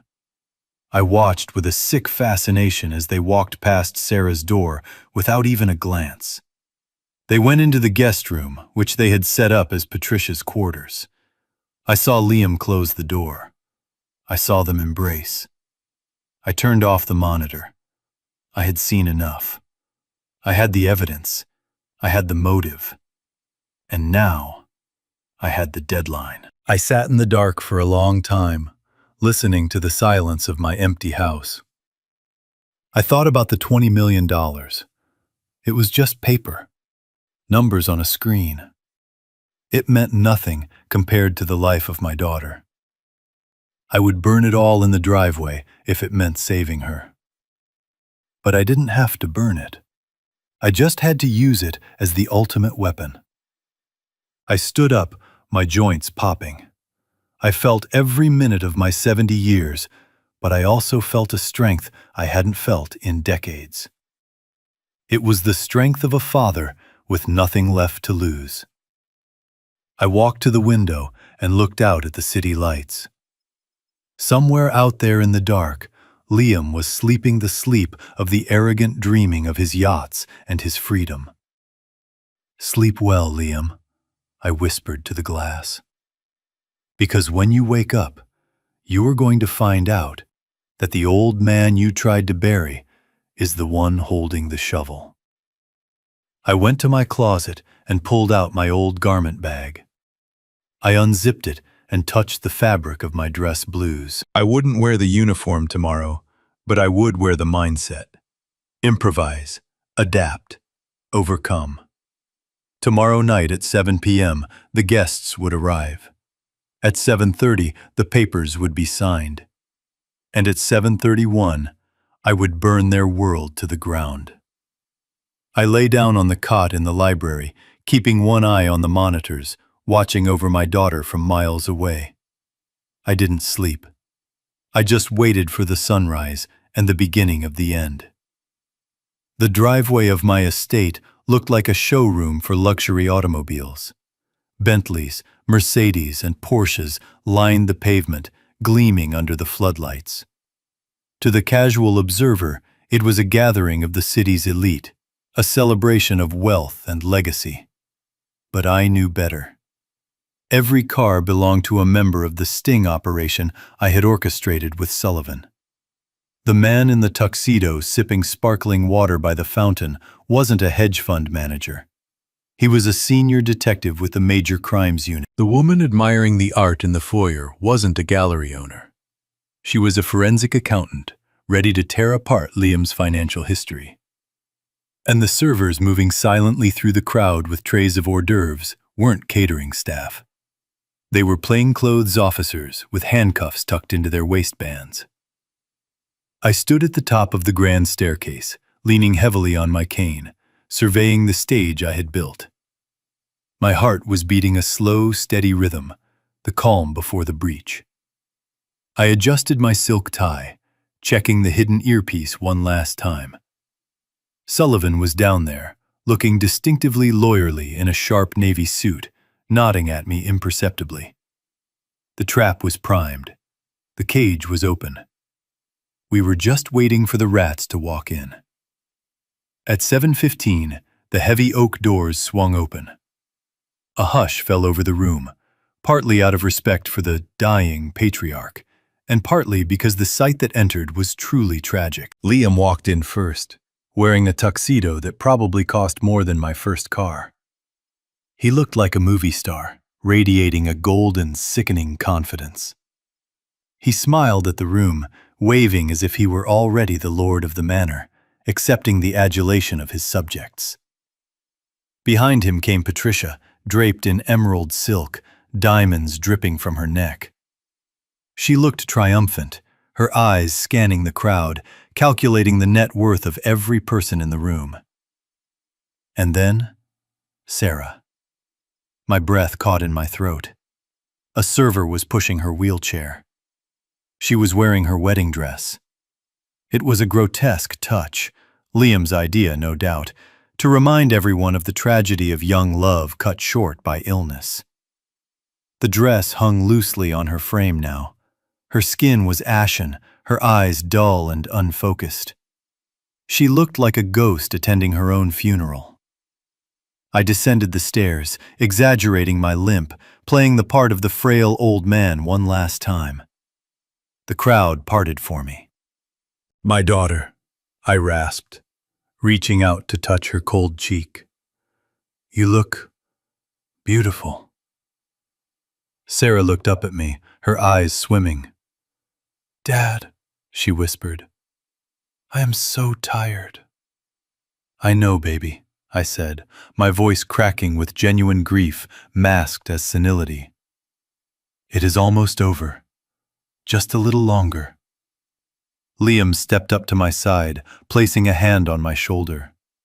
He squeezed it, a gesture of dominance disguised as support. She is a fighter, Howard, he said loud enough for the nearby guests to hear. She wanted to be here for you, to see this through. He was performing. He was building his alibi. Look at the devoted husband, supporting his sick wife and dying father-in-law. I looked around the room. Ladies and gentlemen, I said, my voice projecting through the silence. Thank you for coming. You all know why we are here. To celebrate family. To secure the future. I gestured to the table at the front of the room where a stack of legal documents lay waiting. Tonight, I am handing over the reins, I said. My health? Well, we all know the score. I am transferring the Bennett estate into a trust for my daughter and her husband. I am giving Liam full control. Because I trust him. Because he is the man this family needs. A ripple of polite applause went through the room. I saw Liam chest swell. He was drinking it in. He didn't notice that the applause was thin, that the eyes watching him were cold and calculating. He was too blinded by his own reflection in the gold plating of the evening. Let's get a drink, Liam said, eager to get to the toast, to get to the poison. A toast! To family. He walked to the bar. I watched him. The entire room watched him, though he didn't know it. Every police officer, every lawyer, every witness was tracking his movements. He ordered a scotch for himself, a white wine for Patricia. And for Sarah, he requested a special glass of sparkling cider. I watched his hands. He turned his back to the room for a split second, shielding the glass with his body. It was a smooth motion, practiced and quick. His hand went to his pocket. A quick shake, a stir with a cocktail swizzle. The powder was in the glass. The final dose. The lethal bolus he had promised Patricia. He turned back around, smiling, holding the tray. He walked over to Sarah. Here you go, my love, he said, his voice dripping with synthetic honey. A special drink for a special night. He placed the glass in her trembling hands. I felt a surge of adrenaline so potent it nearly made me drop my cane. This was it. The murder weapon was in her hand. The intent was clear. The crime was in progress. Liam raised his own glass. Patricia raised hers. To Howard, Liam announced, beaming at me. To his generosity, and to the future. Sarah lifted the glass slowly. Her hand shook, the liquid sloshing dangerously close to the rim. She looked at me, her eyes confused, trusting. She was about to drink her own death because her husband told her to. The room held its breath. Sullivan tensed. The police chief, disguised as a sommelier, took a step forward. I looked at Liam. He wasn't looking at me.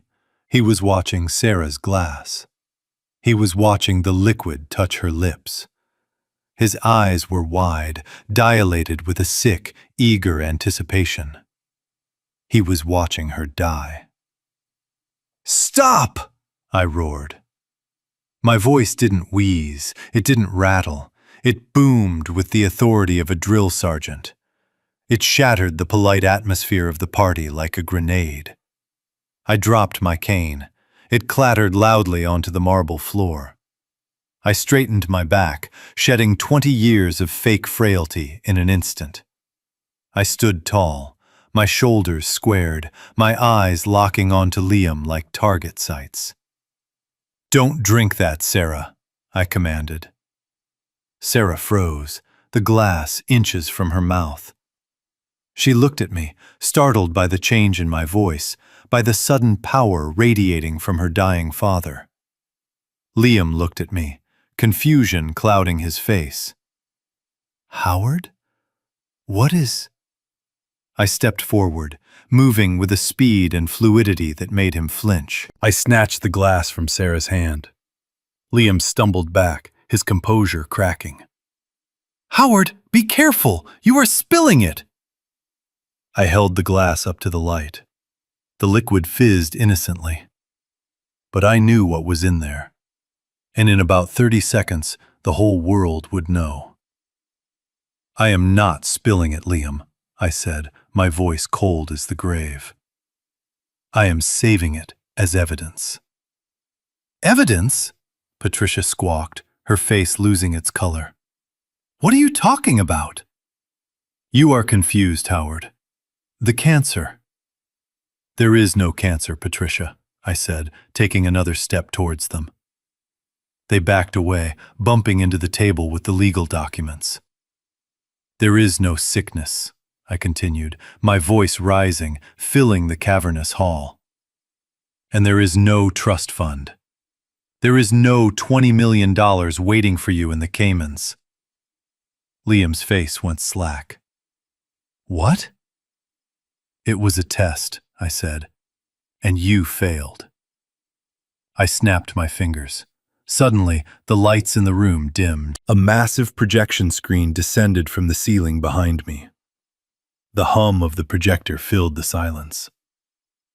Liam looked around wildly. He saw the doors were closed. He saw the waiters blocking the exits. He saw the guests staring at him, not with admiration, but with the grim satisfaction of hunters who have cornered the wolf. "What is going on?" Liam screamed, his voice cracking. "Who are these people?" "They are the jury, Liam," I said. "And court is now in session." I pointed the remote at the screen. "Watch closely," I said. "This is your life story." The screen flickered to life. The first image wasn't the romantic montage Liam expected. It was the photo from the wedding, the dark corridor, the hands, the kiss. Gasps erupted from the room. Sarah stared at the screen, her mouth opening in a silent scream of disbelief. She looked from the photo to Liam, then to Patricia. Then the audio started. The recording from last night. Liam's voice, clear and arrogant, booming through the surround sound speakers. "We give her the final dose tomorrow night. A massive bolus. It will stop her heart within an hour." Liam turned white. He looked at the screen, then at me. He looked at the glass in my hand. He realized, with a dawning horror that was almost beautiful to witness, that he hadn't been the one holding the strings. He had been the puppet. "It is a lie!" Patricia shrieked, lunging towards me. "It is fake! He is crazy!" But before she could reach me, the waiter, who had been standing by the pillar, stepped forward. He didn't offer her an hors d'oeuvre. He pulled a badge from his jacket pocket. "Sit down, Mrs. Vance," the police chief said. "Or should I say, Brenda?" The trap slammed shut. The room exploded into chaos. But in the center of it all, I stood calm, holding the poisoned chalice, watching the fear finally enter Liam's eyes. "Sit down, Mrs. Vance," the police chief said. "Or should I say, Brenda?" The trap slammed shut. The room exploded into chaos. But in the center of it all, I stood, calm, holding the poisoned chalice, watching the fear finally enter Liam's eyes. The name Brenda hit Patricia like a physical blow. She staggered back, her heels clicking sharply on the marble floor, her hand flying to her throat as if to cover a scar that wasn't there. It was the name she had abandoned 3 states and 5 aliases ago. The name attached to a warrant for grand larceny and fraud in Florida. It was the first loose thread in the sweater, and I was about to pull it until the whole garment unraveled, leaving them naked and shivering in the cold light of truth. "Who are you?" she hissed, her eyes darting from the police chief to me, looking for an exit, looking for a weapon, looking for anything but the accountability that was staring her in the face. "I am the man who dug your grave, Patricia," I said, my voice low and steady. "And now I am going to push you into it." I turned back to the screen. The image of their illicit kiss was still frozen there, looming over the room like a grotesque billboard. But I wasn't done.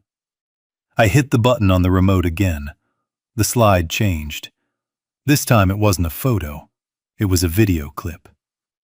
The sound of static filled the room, followed by the unmistakable high-definition audio I had captured from the bugs in their living room. The video was grainy, night vision, black and white, but the figures were unmistakable. Liam was pacing, holding a drink. Patricia was lounging on the sofa. The date stamp in the corner read, "Yesterday, 11:42 p.m." The speakers crackled, and Liam's voice boomed through the ballroom, amplified to a volume that rattled the crystal chandeliers. "We give her the final dose tomorrow night, a massive bolus. It will stop her heart within an hour. We find her in the morning. Tragic. No one questions it." The gasp from the room wasn't just a sound. It was a change in atmospheric pressure. Sarah let out a sound I will never forget. A high keen of pure animal distress, like a wounded creature realizing the trap has bitten bone. She covered her mouth with both hands, her eyes wide and wet, staring at the man she had promised to love and cherish, staring at the man who was calmly discussing her execution. Liam on the screen took a sip of his drink and laughed, and Howard Patricia on the screen shrugged. The shock of his daughter's death, it will be too much for his weak heart. Maybe we slip a little something into his whiskey at the funeral wake, just to help him along. I paused the video. The image froze on Liam's laughing face, a mask of pure, unadulterated evil. The silence in the room was absolute, terrible and heavy. Liam was shaking now, a violent tremor that started in his hands and seized his entire body. He looked at the screen, then at me, then at the guests. The guests who he thought were admirers. The guests who he now realized were witnesses. "That is AI?" he screamed, his voice cracking, reaching a pitch of hysteria. "That is a deepfake. You made that. You manipulated it. You crazy old man, you are trying to frame us." He lunged for Sarah, grabbing the handles of her wheelchair, trying to use her as a shield, or a hostage. I didn't know which. "Get away from her," he shouted, pulling the chair back. Sarah screamed, flailing her weak arms, trying to push him away. But he didn't get far. Two of the waiters, the ones who had been circulating with champagne trays, dropped their trays with a crash. They moved with the speed of trained tactical officers, stepping in to block his path. Their hands went to their waistbands, revealing the badges clipped to their belts. "Sit down, Mr. Bennett," the detective said, his voice hard as iron. "You are not going anywhere." Liam froze, trapped between the law and the father he had tried to kill. He looked at me, his eyes pleading, desperate, begging me to believe the lie he had lived for 6 months. "Howard, please," he stammered, sweat beading on his forehead. "You know me. You know I love." "This is some kind of mistake. Someone is setting me up." I looked at him with a cold detachment. I looked at the sweat on his upper lip, the fear in his eyes, and I felt nothing but disgust. "I know exactly who you are, Liam," I said, walking towards him. I stopped inches from his face, invading his space, forcing him to look at the man he thought was a feeble victim. "I know your real name is Gary. I know you were kicked out of university for embezzlement. I know you met Brenda in a casino in Atlantic City 5 years ago. And I know you have run this scam on 3 other families." I raised the remote again. "One last slide," I said. The screen flickered. The video disappeared, replaced by a high-resolution photograph taken by Leo. It was the shot from the wedding. The shot of Patricia standing behind Sarah, her hand hovering over the champagne flute. The stream of white powder falling into the glass like snow. "And this," I said, holding up the cider glass I had snatched from Sarah's hand. "This is the encore."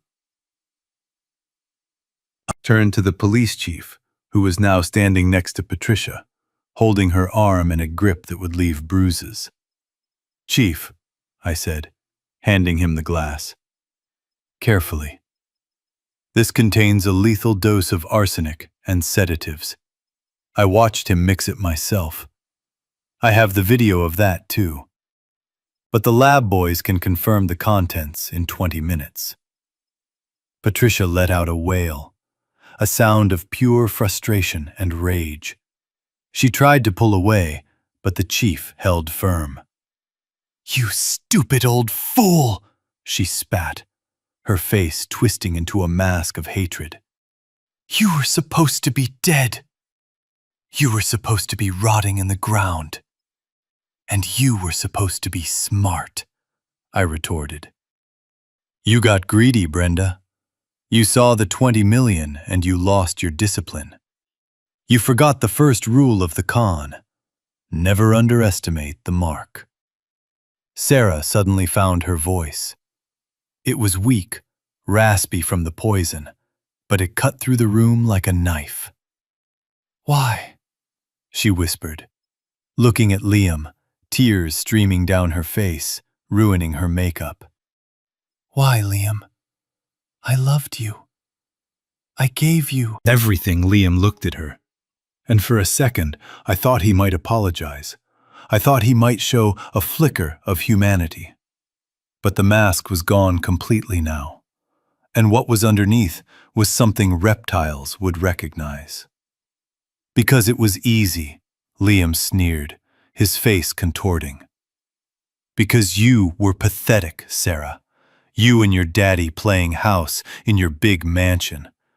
You didn't earn this money. You didn't bleed for it. You just existed. I deserved it more than you ever did."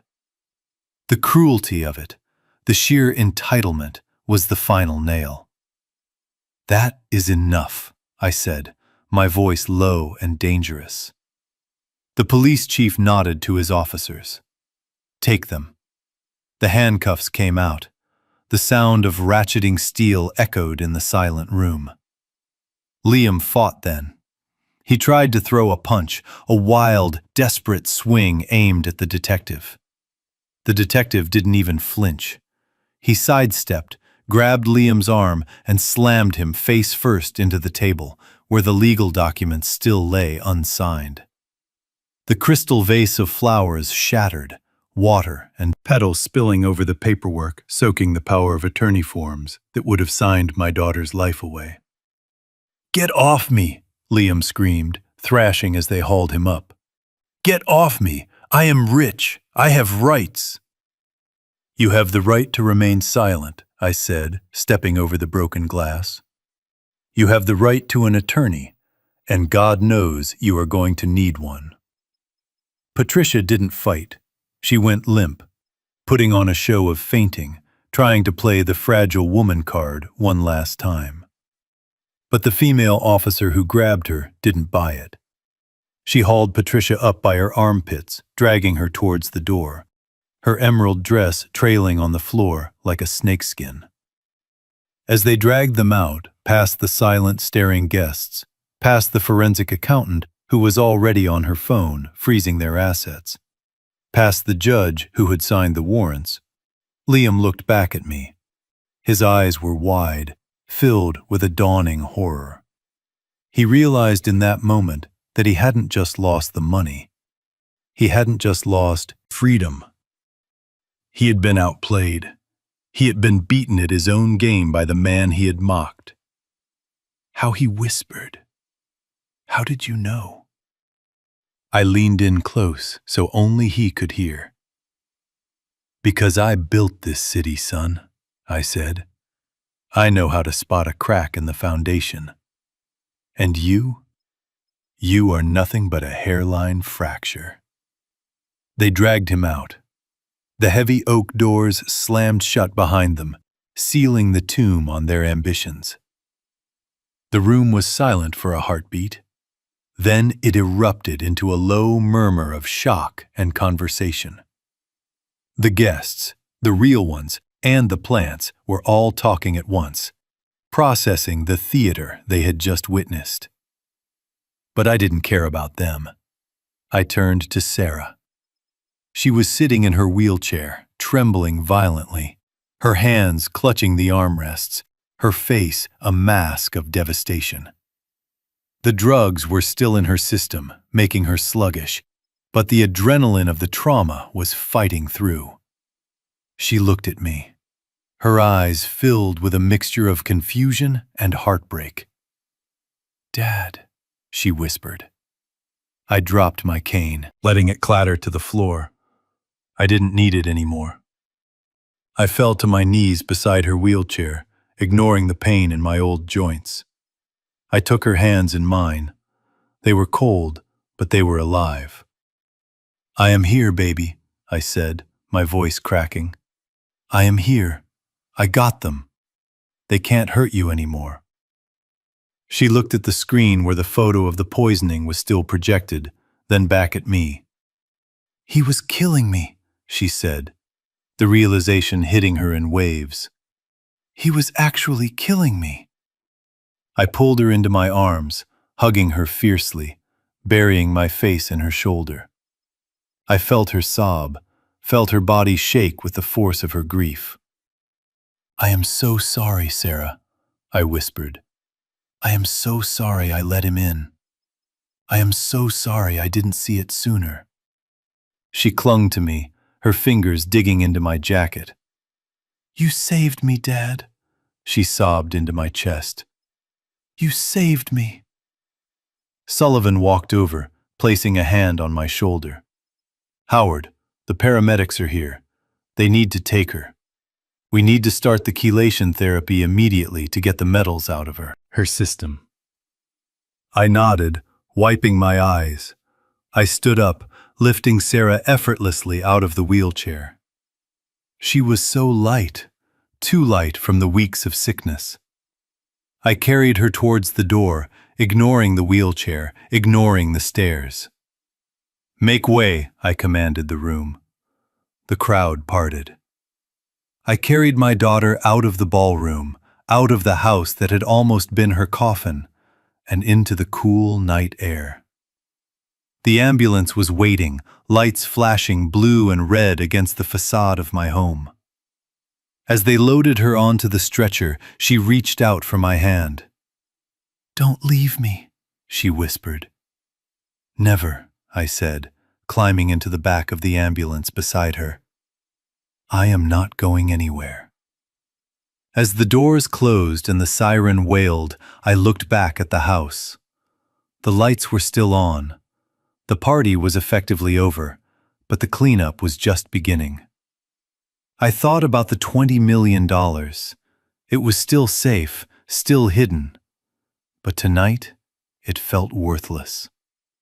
The only thing of value was the hand I was holding. The faint pulse beating under my thumb. I looked at Sarah's sleeping face, exhaustion finally claiming her. The nightmare was over. The monsters were in cages. But as the ambulance sped into the night, I knew the hardest part was yet to come. We had survived the war. Now, we had to survive the peace. We had to rebuild from the ashes.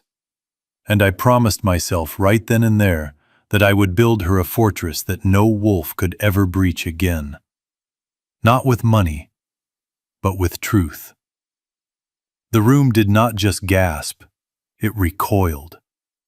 The sound of the air being sucked out of 100 pairs of lungs at once created a vacuum of pure horror, followed instantly by a shockwave of noise. The video on the screen froze on the image of Liam and Patricia tangled together in the dark. But the audio kept playing, a loop of their voices plotting murder, echoing off the vaulted ceiling like a demonic chant.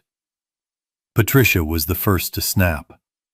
The carefully constructed mask of the elegant socialite, the doting mother-in-law, the grieving friend.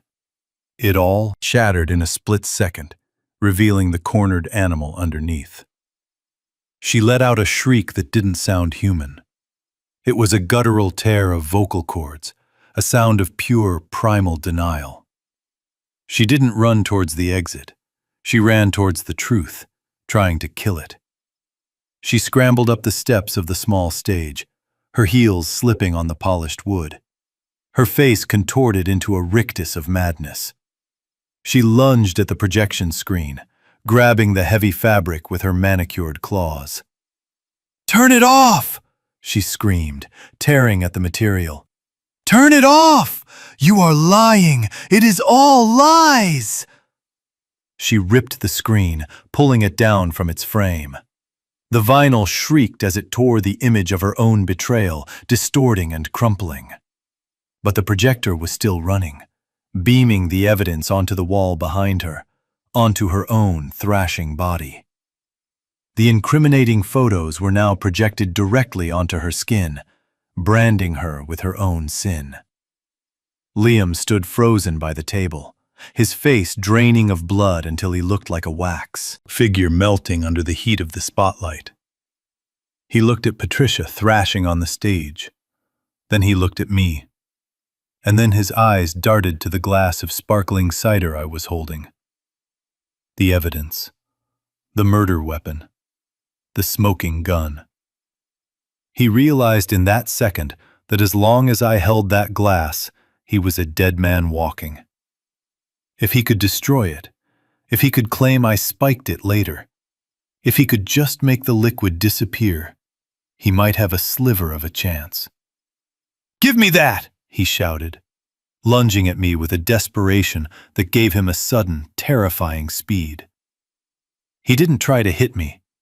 He swiped his arm out in a violent arc, aiming for the glass. His hand connected with my wrist, hard. The impact jarred my arm, and the crystal flute flew from my grip. Time seemed to slow down. I watched the glass turn over in the air, the golden liquid catching the light, spinning, scattering droplets like poison rain. It hit the marble floor right next to Sarah's wheelchair with a sound like a gunshot. Smash! The crystal exploded into 1,000 glittering shards.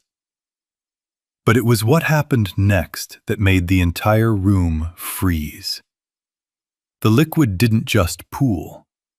The chemical cocktail Dr. Eris had identified, the high concentration of arsenic and sedatives, reacted with the industrial polish of the marble floor. It hissed. It bubbled.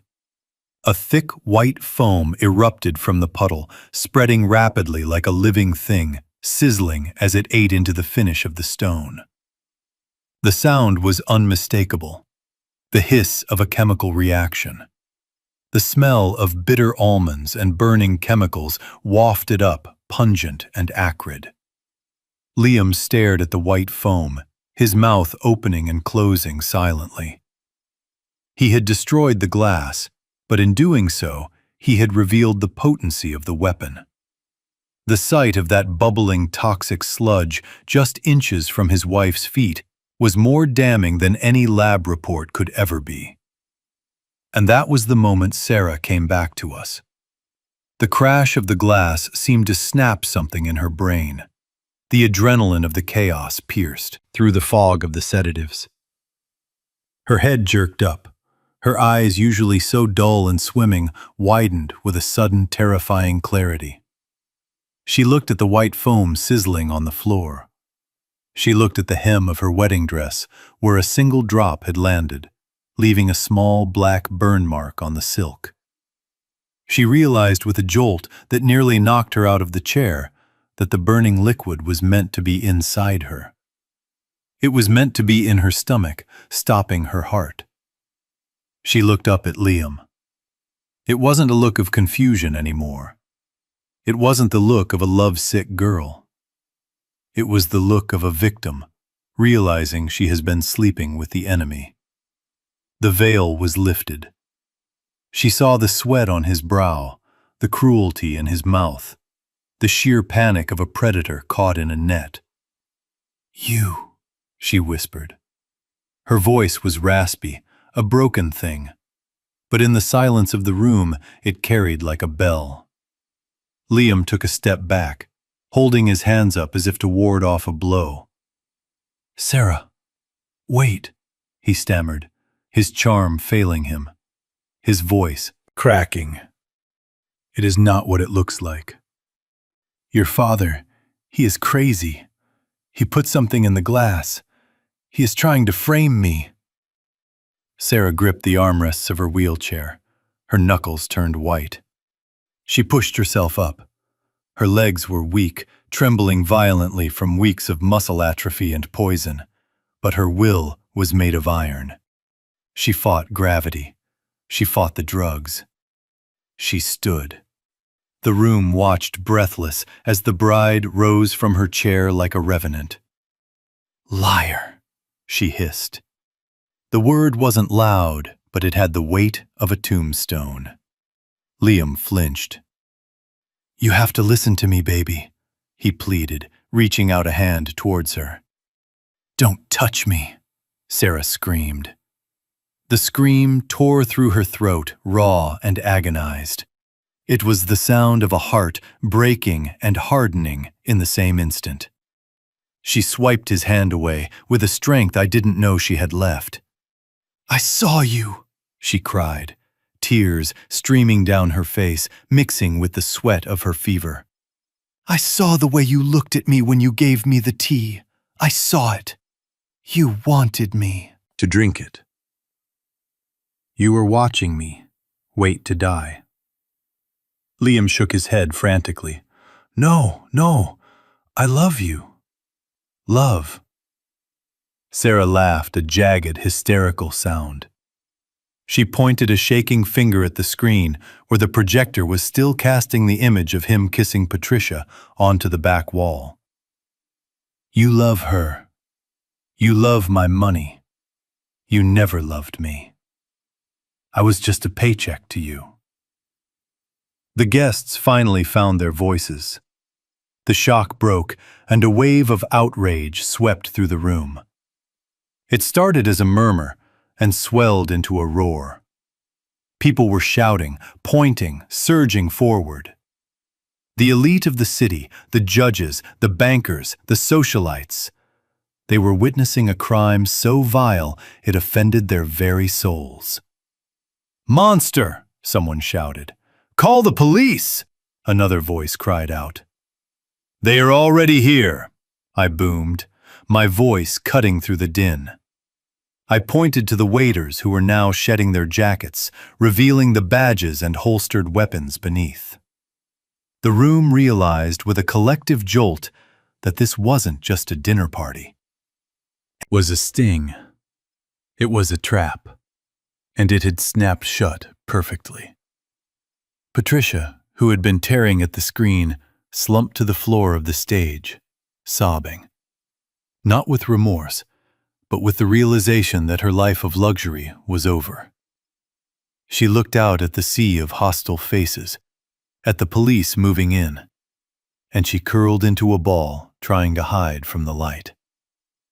Liam looked around wildly. He looked at the exits, blocked by grim-faced officers. He looked at the guests, who were looking at him with pure revulsion. He looked at Sarah, who was standing tall, supported by her anger, standing on her own 2 feet for the first time in months. He realized there was nowhere to run.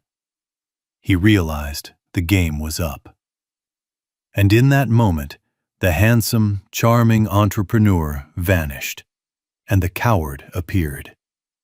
He dropped to his knees right there in the middle of the broken glass and the fizzing poison. He clasped his hands together in a pathetic parody of prayer. "Howard, please," he blubbered, tears streaming down his face, ruining his perfect tan, I can explain.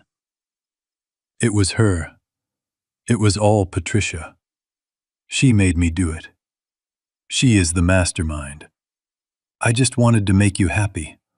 I just wanted to help. He was selling out his partner, his lover, his fake mother, without a second of hesitation. It was the final insult, the final proof of his rot. I walked over to him, my cane clicking rhythmically on the floor. I stood over him, looking down at the top of his head. "You wanted to help?" I said, my voice cold and hard like granite. "You wanted to help yourself to my daughter's life."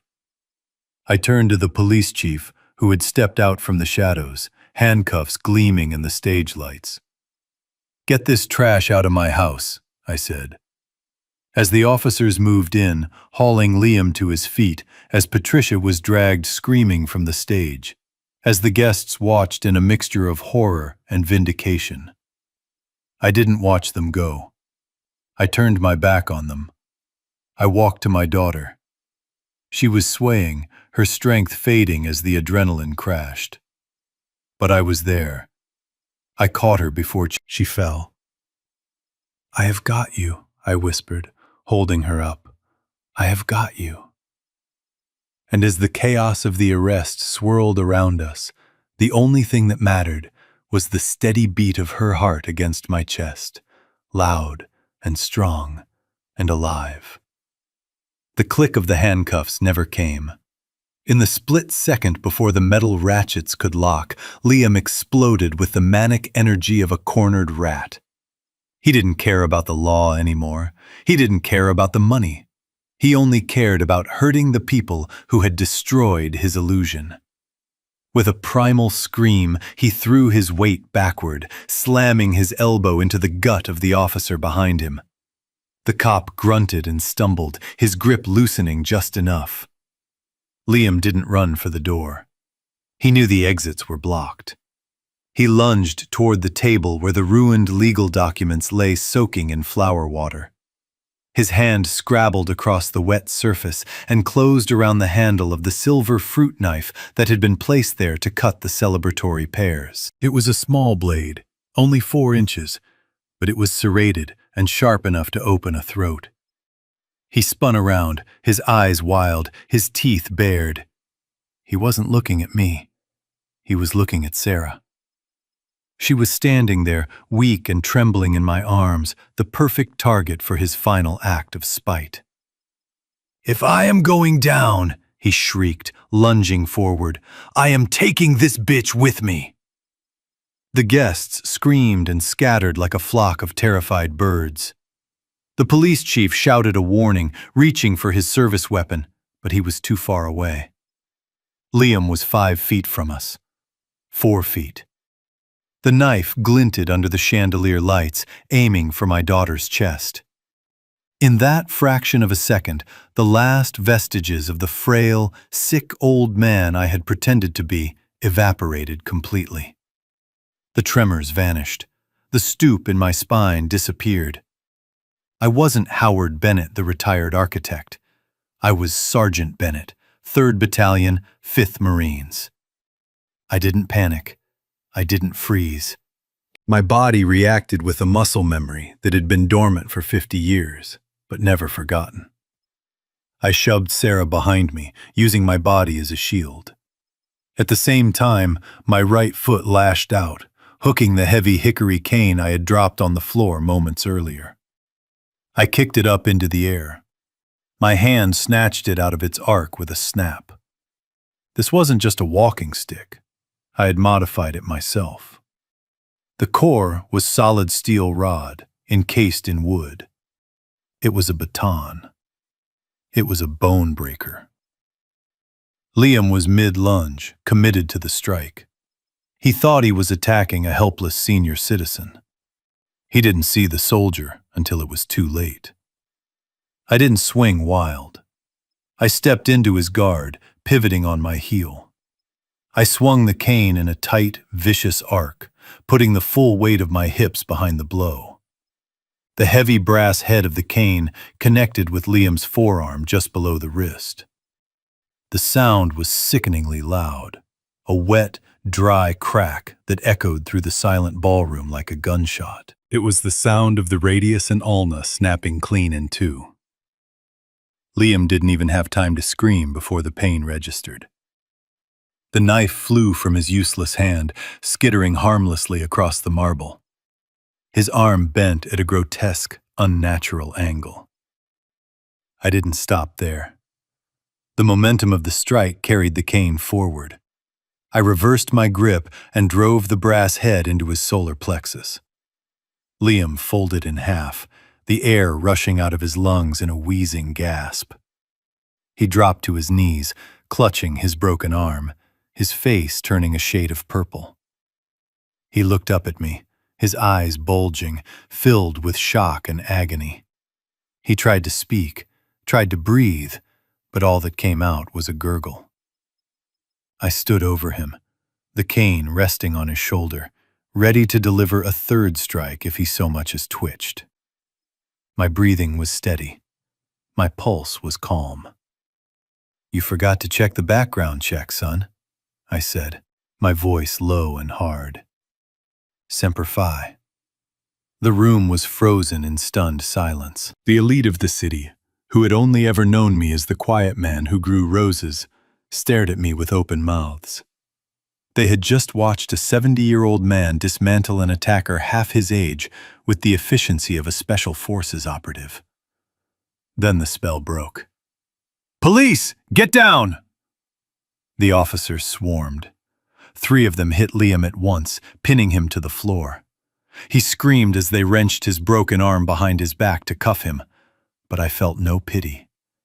He had planned to stop my daughter's heart. A broken arm was a kindness. I stepped back, lowering the cane. The adrenaline began to fade, replaced by a deep, bone-weary exhaustion. I turned to Sarah. She was leaning against the wall, her hands over her mouth, staring at the man writhing on the floor. She looked at me, her eyes wide. "Dad," she whispered. "What? How did you?" I just hugged her. I didn't have words. I didn't want to explain the things I had done in the jungle 50 years ago. I just wanted to make sure she was safe. The paramedics rushed in, pushing past the police. They loaded Liam onto a gurney, strapping him down as he wailed about his arm. They took Patricia, who was still screaming obscenities, out the side door. The police chief walked over to me. He holstered his weapon and looked at the cane in my hand, then at Liam's broken arm. "Remind me never to get on your bad side, Howard," he said, a grim smile touching his lips. That was impressive. Self-defense, obviously.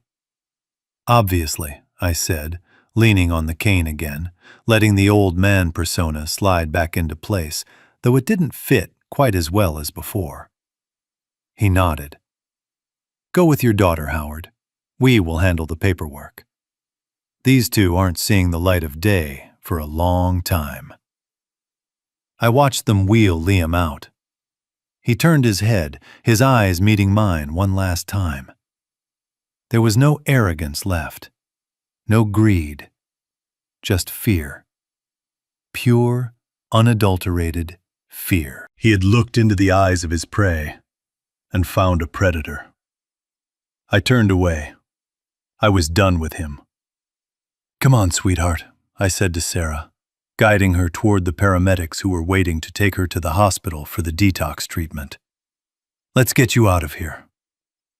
As we walked out of the ballroom, leaving the shattered glass and the ruined wedding feast behind us, I felt a weight lift off my shoulders. The secret was out. The money was safe. But more importantly, the rot had been cut out. It had been messy. It had been violent. But the wound was clean. Now we could finally start to heal. And as I stepped into the night air, holding my daughter's hand, I knew that for the first time in a month, I would sleep without a weapon under my pillow. The war was over. We had won. The fluorescent lights of the precinct interrogation room hummed with a low, headache-inducing buzz that felt a world away from the crystal chandeliers of my ballroom. But to me, this stark, windowless box was the most beautiful room in the world, because it was the cage where the animals were finally trapped. I stood on the other side of the one-way glass with Sarah. She was wrapped in a blanket, shivering slightly, not from cold, but from the aftershocks of the poison leaving her system. Her face was pale, but her eyes were dry. The tears were gone. In their place was a hard, flinty look that I recognized. It was the look of a Bennett. Inside the room, Liam and Patricia were handcuffed to the metal table. They looked small. Without the expensive clothes, without the backdrop of my mansion, stripped of their pretenses, they were just two frightened grifters caught in the headlights. I signaled to the detective. He opened the door and I walked in.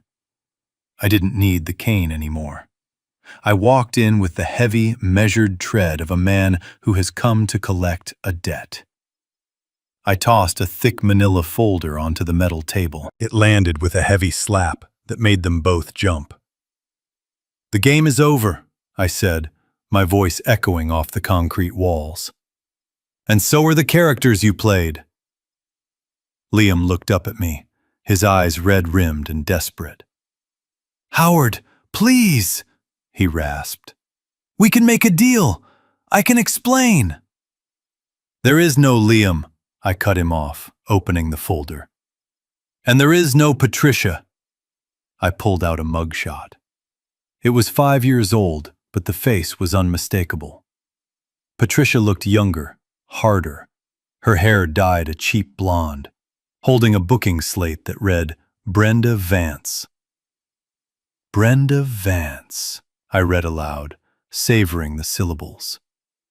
"Wanted in Florida, Texas, and Nevada for grand larceny, identity theft, and elder abuse. You have been running this game for a decade, haven't you, Brenda? Find a rich target, insert yourself as the long-lost relative or the doting mother, and bleed them dry." Patricia, Brenda, stared at the photo. The arrogance drained out of her face like water from a cracked cup. She slumped in her chair, a deflated balloon. "And you," I said, turning to Liam. I pulled out another sheet, a record of expulsions and petty crimes. Gary Wilson, college dropout, waiter, failed actor, and apparently a gigolo who specialized in seducing lonely women for access to their jewelry boxes. Liam, Gary, flinched as if I had slapped him. "You weren't a businessman, Gary," I said with cold contempt. "You were a prop. A handsome face Brenda hired to play a role. You didn't even have the brains to plan the murder. You just followed orders like a good little dog." That broke him. The insult to his ego was the key that unlocked the betrayal. "It was her!" Gary screamed, lunging as far as his handcuffs would allow, his finger pointing accusingly at Brenda. "It was all her idea! She found you! She read the article about your architectural awards! She tracked down your net worth! She told me what to say! She told me how to dress!" "Shut up, you idiot!" Brenda shrieked, her voice shrill and ugly. "Keep your mouth shut!" "I didn't want to kill her," Gary yelled over her, turning to the detective who was leaning against the wall. "I swear, she made me do it. She said if I didn't poison the girl, she would cut me out. She said she would frame me. I was scared of her." Brenda laughed, a harsh, barking sound. "Scared? You were greedy. You were drooling over the money. You were the one who suggested the arsenic. You said it was faster. You wanted to be a widower by 30 so you could spend the rest of your life on a yacht." They turned on each other with the ferocity of rats in a sinking ship. They screamed accusations, dates, details. They spilled every secret, every crime, every dirty thought they had shared in the dark. They didn't care about love or loyalty anymore. They only cared about survival. They were tearing each other apart to see who could get the best plea deal. I watched them for a moment, feeling nothing but a profound emptiness. These were the people who had slept under my roof. These were the people who had broken bread at my table. They were hollow. I turned to the door. Sarah was standing there. She had come in quietly. She walked up to the table. She looked at Gary. He stopped screaming when he saw her. He looked at her with a flicker of hope, the old charm trying to reassert itself through the grime of his fear. "Sarah," he whispered. "Baby, I am sorry. I never meant to hurt you." Sarah looked at him. She didn't blink. She didn't cry. She looked at him like he was a specimen in a jar, a dead thing. "You are not Liam," she said softly. Her voice was steady, devoid of the tremors that had plagued her for weeks. "Liam was kind. Liam loved me. Liam didn't exist." Gary opened his mouth to speak, to spin another web, but she cut him off. "You killed the girl who loved you," she said. "She died the moment I saw you pour that poison." The woman standing here, she is Howard Bennett's daughter, and she hopes you rot. She turned her back on him. It was the most powerful thing I had ever seen her do. She didn't ask for answers. She didn't ask for closure. She just erased him. "Let's go, Dad," she said, taking my arm. "I am done here." We walked out of the interrogation room, leaving the sound of their screaming and blaming behind us. The heavy steel door clanged shut, cutting off the noise, sealing them in their own private hell. We walked through the precinct, out the front doors, and into the cool night air. It was over. The poison was out of our lives. I looked at my daughter. She was scarred. She was hurt. She had a long road of recovery ahead of her, both physical and emotional. But as she looked up at the stars, I saw the steel in her spine. I saw the strength that had been dormant, forged in the fire of this betrayal. She wasn't the naive girl I had tried to protect anymore. She was a survivor. And as we walked to the car, I knew that we would be okay. We had lost the illusion of a perfect family, but we had found the truth. And the truth, no matter how painful, was the only foundation worth building on. The roses in the garden are blooming again, bright red against the white trellis. 6 months ago, this house felt like a tomb, but today it is filled with the sound of ringing phones and busy people. Sarah is sitting at the patio table, her laptop open, reviewing case files. Her hair is short, a chic pixie cut that frames a face no longer gaunt with poison, but flushed with health and purpose. We didn't just survive the attempt on our lives, we weaponized it. We launched the Bennett Initiative last week. It is a legal defense fund and investigative service for victims of predatory marriage and elder financial abuse. Sarah runs it with a ruthlessness that makes me proud. She uses her experience to spot the wolves before they can enter the sheepfold. Just yesterday, she helped a widow in Ohio freeze her assets before a con artist could drain them. She looked at me across the desk and smiled, a real, genuine smile. And I knew that the naive girl was gone, but a formidable woman had taken her place. That evening, after the staff had gone home, I sat in my library with a glass of scotch, the good stuff. The fire was crackling in the hearth, casting long, dancing shadows on the walls. On the table next to me sat the wedding album. It was heavy, bound in white leather, embossed with silver letters that spelled out, "A lie." I didn't open it. I didn't need to see the photos of Gary's fake smile or Brenda's predatory gaze. I didn't need to see my daughter looking at a monster with adoration. That history was dead. I stood up and walked to the fireplace. I felt the heat on my face. I tossed the heavy book onto the logs. It didn't catch immediately. The leather smoked and curled, resisting the end. But then the flames found the edges of the pages. I watched as the faces of the people who tried to destroy us turned black and crumbled into ash. I watched the memory of the poison burn away, leaving nothing but clean white smoke.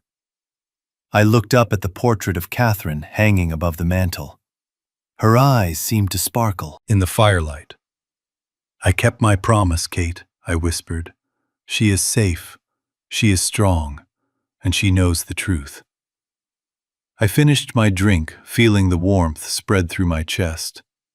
I used to think that my job as a father was to build walls to keep the bad things out. I thought my money was a shield, but I was wrong. Walls can be breached, and shields can be heavy. The only true protection is the truth. It is the only foundation that never cracks, the only structure that never falls. Trust is a beautiful thing, but it is not a gift to be handed out blindly. It is a currency that must be earned every single day. And if someone tries to pay you with counterfeit coins, you don't just walk away. You burn their bank down. I turned off the lights, leaving the fire to die down to embers. The house was quiet, but it wasn't empty. It was full of truth. And for the first time in a long time, that was enough. We often believe that love requires blind faith, but I learned the hard way that true love demands eyes wide open. My daughter almost paid the ultimate price because we mistook a predator for a prince. The world is full of wolves in sheep clothing who will use your kindness as a weapon against you. Never apologize for protecting what you have built. Never feel guilty for demanding the truth, even from those closest to you. The strongest fortress is not made of stone or money, but of the courage to face reality, no matter how painful it might be. Sometimes you have to burn the fantasy to save the future. If you agree that trust must be earned and never given blindly, hit that like button and subscribe for more stories where justice is served cold.